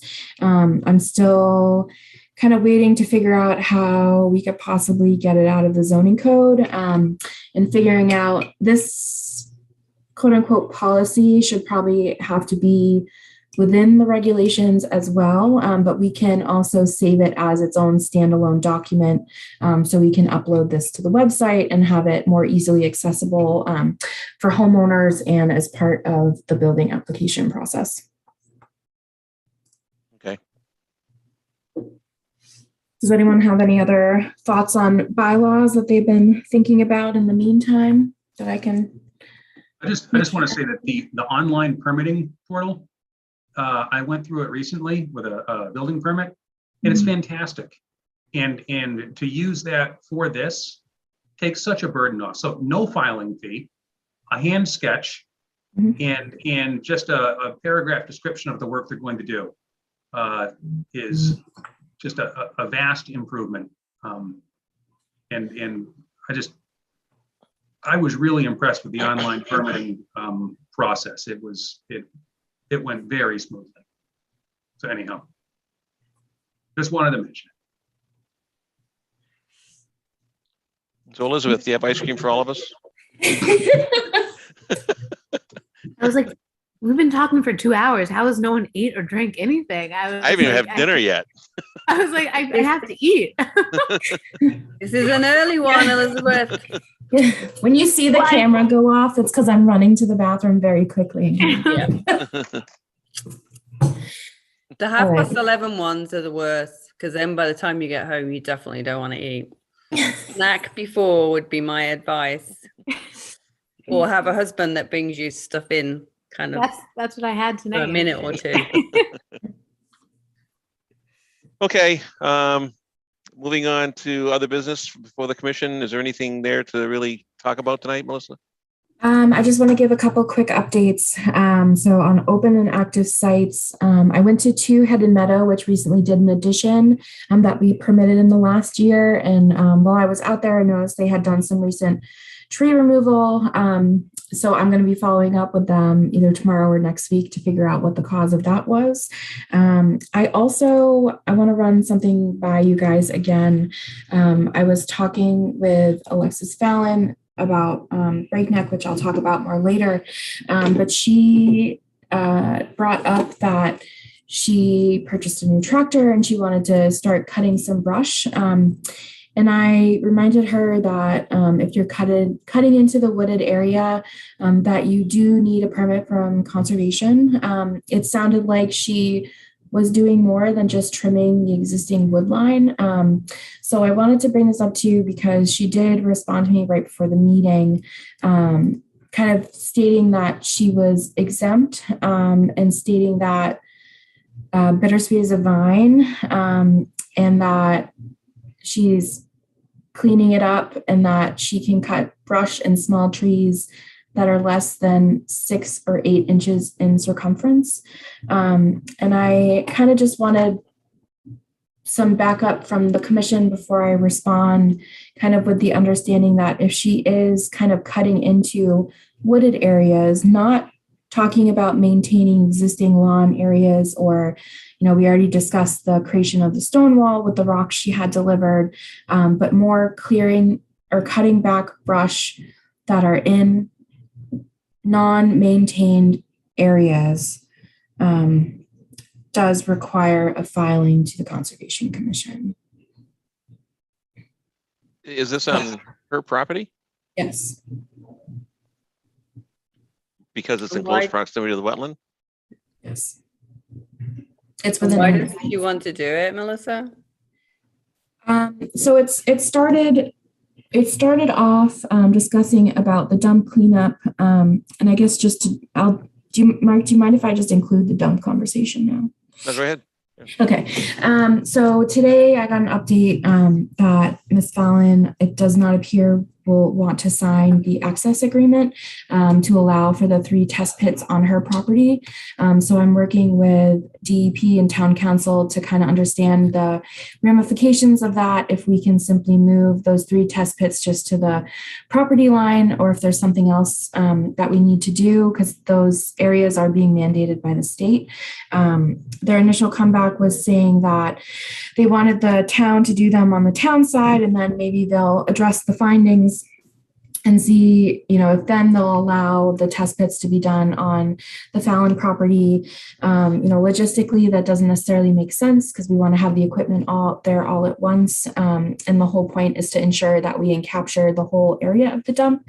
But in that same conversation, she mentioned getting a new piece of equipment and would help out in some of the brush clearing. And so that was kind of when I reminded her that clearing within 100 feet, minus the maintenance of just existing areas and cutting back of trees so they don't overhang, does require a permit from conservation. Because as she was, talking about clearing out the bittersweet in that area, and I agreed that, fallen trees and limbs, obviously you can cut up and remove, but areas that are previously non-disturbed cannot become cleared without a valid permit. Okay. So I kind of remain firm in my thought process. And I kind of wanted to just get you guys at least in the loop to understand that. I know she is feeling a lot of heat just from the Breakneck Hill dump, but my reaction to saying you need a permit was her voluntary, information providing to me to what her plans were. So it was not my intent to kind of go after her. And I, have apologized if that was how she perceived it. But it's kind of 2 separate items that came up at once. I just kind of want the validation from the commission that, the removal of trees and brush in jurisdictional areas requires a permit in some form, or approval in some form. Yeah, she's probably going to take that, because I won't let you put the test pits in my property, you're not allowing me to do this. That's how she's going to take this for sure. it's, she sent me the exemptions from the Wetlands Protection Act, and I agree that vista pruning, is exempt. And if that was all that she was doing, then I wouldn't have had a problem. It was when she said that she was going to cut into the bittersweet and into the wooded areas so that, she could see better, or other items that kind of raised my concern. I also explained that our wetlands bylaw is more restrictive and doesn't encompass some of those exemptions as well. So what I would say to her is that she probably needs to come in with a request for determination of applicability. Okay. And we would listen to what her project plan is and make a determination as to whether she needs to file a permit, or it will be something that we may allow with some conditions. I mean, that's a behavior that we've practiced over and over and over and over again. Yeah. Right. So, it comes down to this may require a permit. Why don't you come in and talk to us and, write down exactly what you're planning on doing, how many feet, how many trees, get specific. And we can decide whether or not that's, something that will require a permit or not. All right. Does everybody agree with that approach? I mean, that's typically what we do for projects that, are in 100-foot buffer zone that may or may not trigger it. We're generally pretty generous with RDAs, honestly. Yeah. Yeah, especially if it is invasive removal, you guys have been very open to working with the applicants. I think, part of it is just the unfortunate timing of talking about the dump, and then she brought up kind of this other project, so it morphed into kind of one big conversation. Yeah, I don't want it to seem like, you won't do the test pits, then you can't do this. I mean, that. Right. No, yeah, that's definitely not our intent. Yeah. And that's where I think it would be, I agree with Mark, I think it would be a good idea to ask her to join us, and so that we can have a kind of roundtable conversation about it, and, rather than just having you and her and that dialogue, that I think that puts you in a difficult situation. Okay. Takes you out of the middle too, Melissa. Yeah, I'll follow up with her tomorrow with an email back suggesting that, and we will go from there. Okay. I don't know if it's worth mentioning to her that in some cases I think people have put together invasive management plans or things like this, right? So that it's not like they have to do an RDA every single time that they want to go cut some invasives back or something like that. That's a good point. Good, bro. I like that. Okay. And as far as the test pits are concerned, if the state is saying that they've got to be done on that property, that may just happen, right? I mean, I remember when there was a leak of the gas tanks at the mobile station at the corner of, right across from Walgreens, the corner of Route 9 and Oak Hill. Oak Hill. Thank you. I mean, they put test pits all the way across the street on Route 9 and people's yards over there.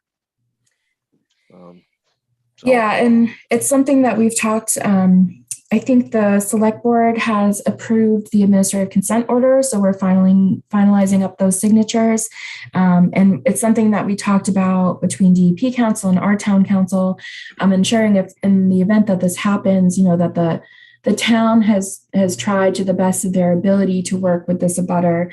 And it is kind of unfortunate because the town, both myself, Mark Purple, and the select board wanted to ensure that the town was becoming the responsible party for this work, and that this private homeowner did not have to be inundated or kind of forced into something from the state. So that was kind of our goal in trying to get this access agreement and in protecting the private property in this process. But we've hit this snag, but we're moving forward one way or another. So we're figuring that out, and hopefully by next week we'll have a good answer. What the next I don't know if Kevin and Elizabeth have context on this Breakneck Hill dump or not, but this farm dump was on this property when the town acquired it decades ago, and it's kind of sat there. And the Conservation Commission has done various water tests in the past of the water that's flowing out of this dump to make sure that we weren't getting pollutants out of it. And thus far, knock on wood, that all those water tests have produced results indicating that there are no pollutants that are escaping the dump. That said, it is a farm dump that is on conservation managed land, and there's now activity and actions being put forward to clean it up. remove the stuff, cap it, whatever we need to do to memorialize the dump and make sure it's safe on an ongoing basis.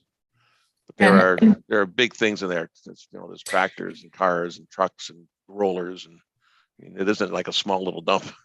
Yeah, and for this first fiscal year, so starting in July 1st, or we might be able to start a little bit sooner, is we're only going to be completing phase 1, which is just the site assessment and test pits.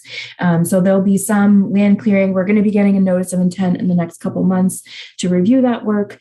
And that notice of intent will either be amended for the cleanup plan, or a subsequent notice will be submitted, kind of depending on how the site assessment plans out, but we cannot create the actual cleanup plan until these test pits are completed, so we understand how deep it goes and kind of what the contents are. So we're going to be doing a lot of lab analysis and soil sampling. In the next 6 months, we'll say it should be completed, and then in FY24, because this is 23, FY24, so July of next year, we'll be in front of town meeting for that year to fund the cleanup plan. So that won't happen until 2023 and beyond for that timeline.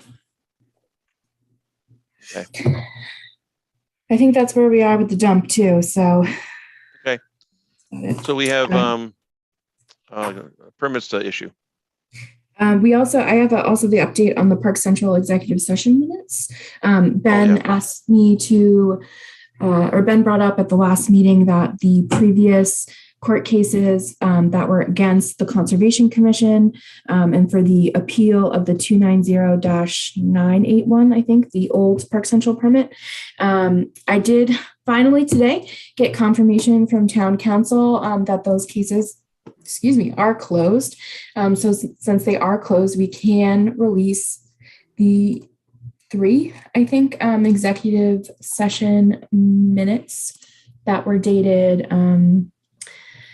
September 12th, 2019, October 11th, 2018, and December 3rd of 2020. We had already reviewed and approved them. They just need to be released to the general public. So if we would like, we can make a motion to release the 3 executive session minutes as listed. Otherwise, we don't. I don't know. Did town council give you any opinion as to whether or not that's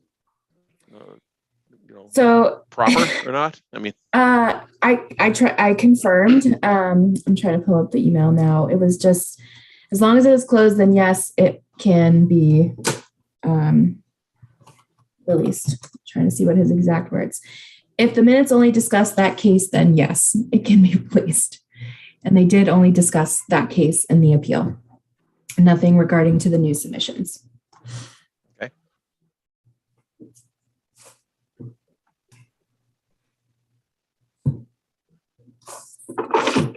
So do we want a motion to release? If you're entertaining a motion, I'll make it. Yeah, I mean, well, I guess, is there any backstory as to the reasoning this point came up? I brought it up because, with the recent court decision that came out, I've been in conversations with a few different people and just reading some stuff online about some general outrage about how the whole process unfolded. Frankly, I want to be able to tell people what was said at that December 2020 meeting, but it's still covered under executive session, and we're just not allowed to talk about it. I feel like the commission has a lot to be proud of in the efforts that we undertook, and I'd like to be able to brag about what we did. Okay. I just didn't know what the reasoning was for the whole thing. Yeah, It Mark, was did- that court decision that provoked it, honestly. Yeah. yeah, were you aware that the ZBA and the abutters case has been finalized? I think we just went over that at the last meeting, so maybe that might be the loop that you were missing. Yeah, the comprehensive permit was revoked. Right. Yes. Yeah, I'm aware of that. Yep. All right, motion on the table, Ben? You put a motion on the table, right, to Yes. release the executive session minutes. Is there a Second. second? Okay, the second by Jeff. Right, and everyone can vote on this because it is just releasing. So you don't have to if you don't feel comfortable, you can abstain, but just make that motion. Watson, Yes. Pete, Yes. Gregory, Yes. Barrington, Yes. Zulik, Yes. Smith, Yes. Pasmato. Yes. All right, I will get those off to the town clerk tomorrow. Okay, now we can issue permits. Okay, let's see. For 26 Meadow Lane, the only condition that I was proposing, because we had the question of how many of the invasives are really present, because it was kind of a general invasive management plan, my suggestion is to have a pre and post invasive management report to be submitted to the commission to determine the effectiveness upon completion, to ensure if you want, 75 or maybe not 75, but 50% success rate, or maybe not even stating a success rate. But I think at least having the pre and post reports are important.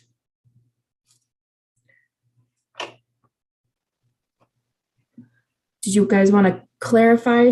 I know we've kind of had difficulties in the past putting a actual threshold for requirements for invasive removal, because sometimes it's just not as feasible as you would hope. That's why I think with pre and post report to be able to track the abundance levels, maybe a better indication of success.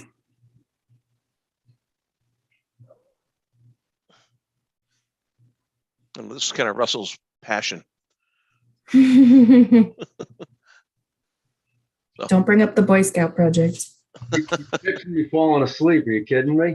We're almost done. Yeah, sure. 4:30 was a long time ago. Sorry. Did you say 50%? This is one of the ones I threw out there. Yep. You have any sort of data from what other towns may potentially do? In the past, we've been doing 80. Sometimes that's a mix of both invasive and installation of native plant survival rate. I think we put 80 on the one before I started. There was one on Parkerville, that old historic home. That was an 80% success rate. And I think in most of the invasive removal plans we have, it's usually 75 or 80% success. Joe's nodding. That's always a good indication. 75?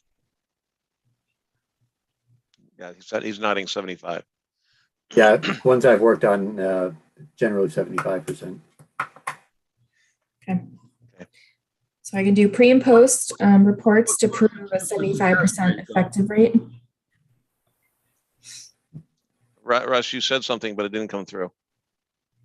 What constitutes the success, though? 1 year, 2 years? We typically have been putting 2 years of monitoring. So at the end of 2 years, or until they get the 75% success.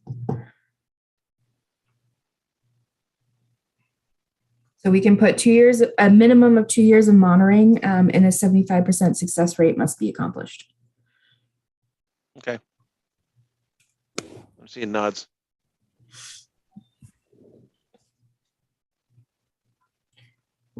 Okay. Is that the only addition? Yep, that was the only one. Okay. The only one that I had, at least. Okay, do I hear a motion to issue the notice of intent as modified, if you will, by Melissa? So moved. Second, Second. all in favor? And Liz and Kevin, this is one to abstain to as well. So Watson, Yes. Pete, Yes. Gregory, Yes. Barrington, Abstain. Zulik, Abstain. Smith, Yes. Passamoto. Yes. Okay. And then 71 Main Street and 1 Sears Road, I didn't pick out anything specific, just our standard conditions. That sounds right. This is for the stormwater management permit. Correct. Yep. We will do the NOI at the subsequent meeting. Yep. Okay. Do I hear a motion to issue the stormwater management permits for 71 Main Street and 1 Sears Road? So moved. Second. Okay. All in favor? And same rules as last time. So Watson, Yes. Pete, Yes.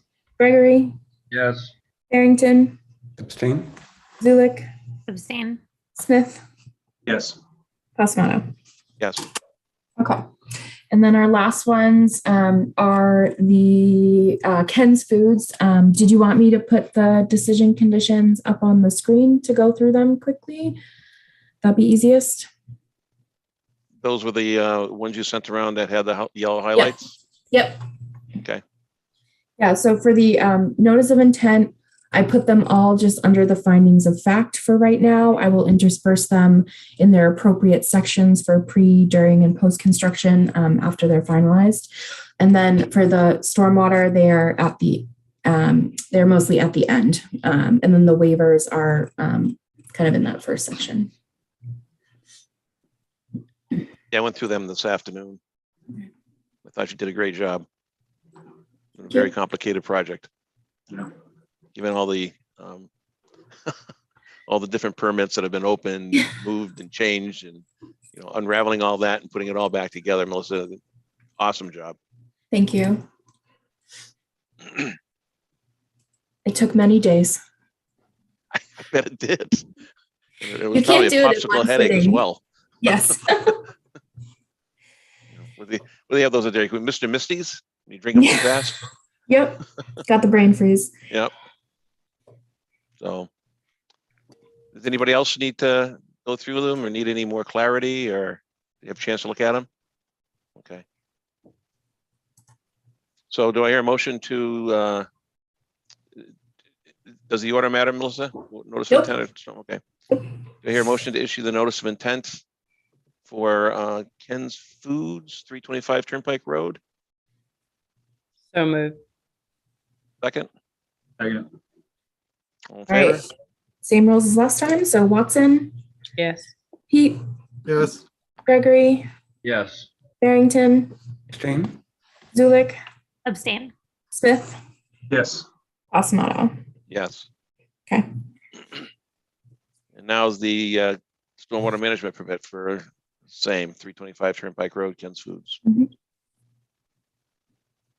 So moved. Is there a second? Second. All right. All in favor? Watson, Yes. Pete, Yes. Gregory, Yes. Barrington, Abstain.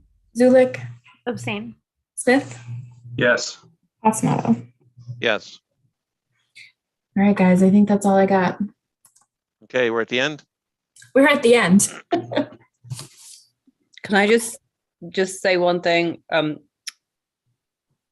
You may remember at various points over the last 3 years that Melissa and I have kind of shared with the commission the work that has been done on the master plan, of which the chapter on open space and natural resources is probably one of the most detailed. The draft master plan will be shared for public viewing. I think it's going to be on May the 4th. So there'll be a very brief update from Mimi Luttrell at the town meeting.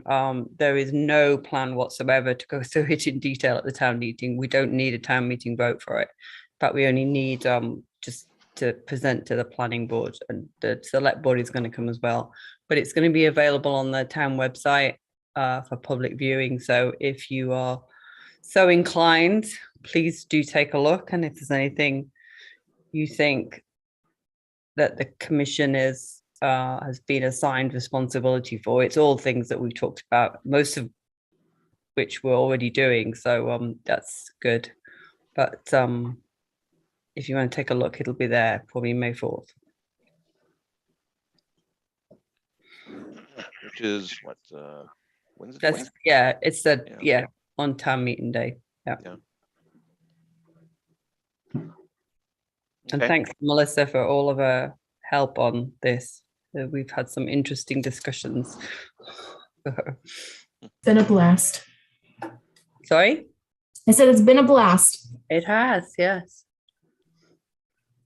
All right. Okay. Is that a wrap? I'm all set. All right. Do you hear a motion to adjourn? So moved. Second? Second. All in favor? Watson. Yes. Pete. Yes. Gregory. Yes. Farrington. Yes. Zulik. Yes. Frith. Yes. Massimo. Yes.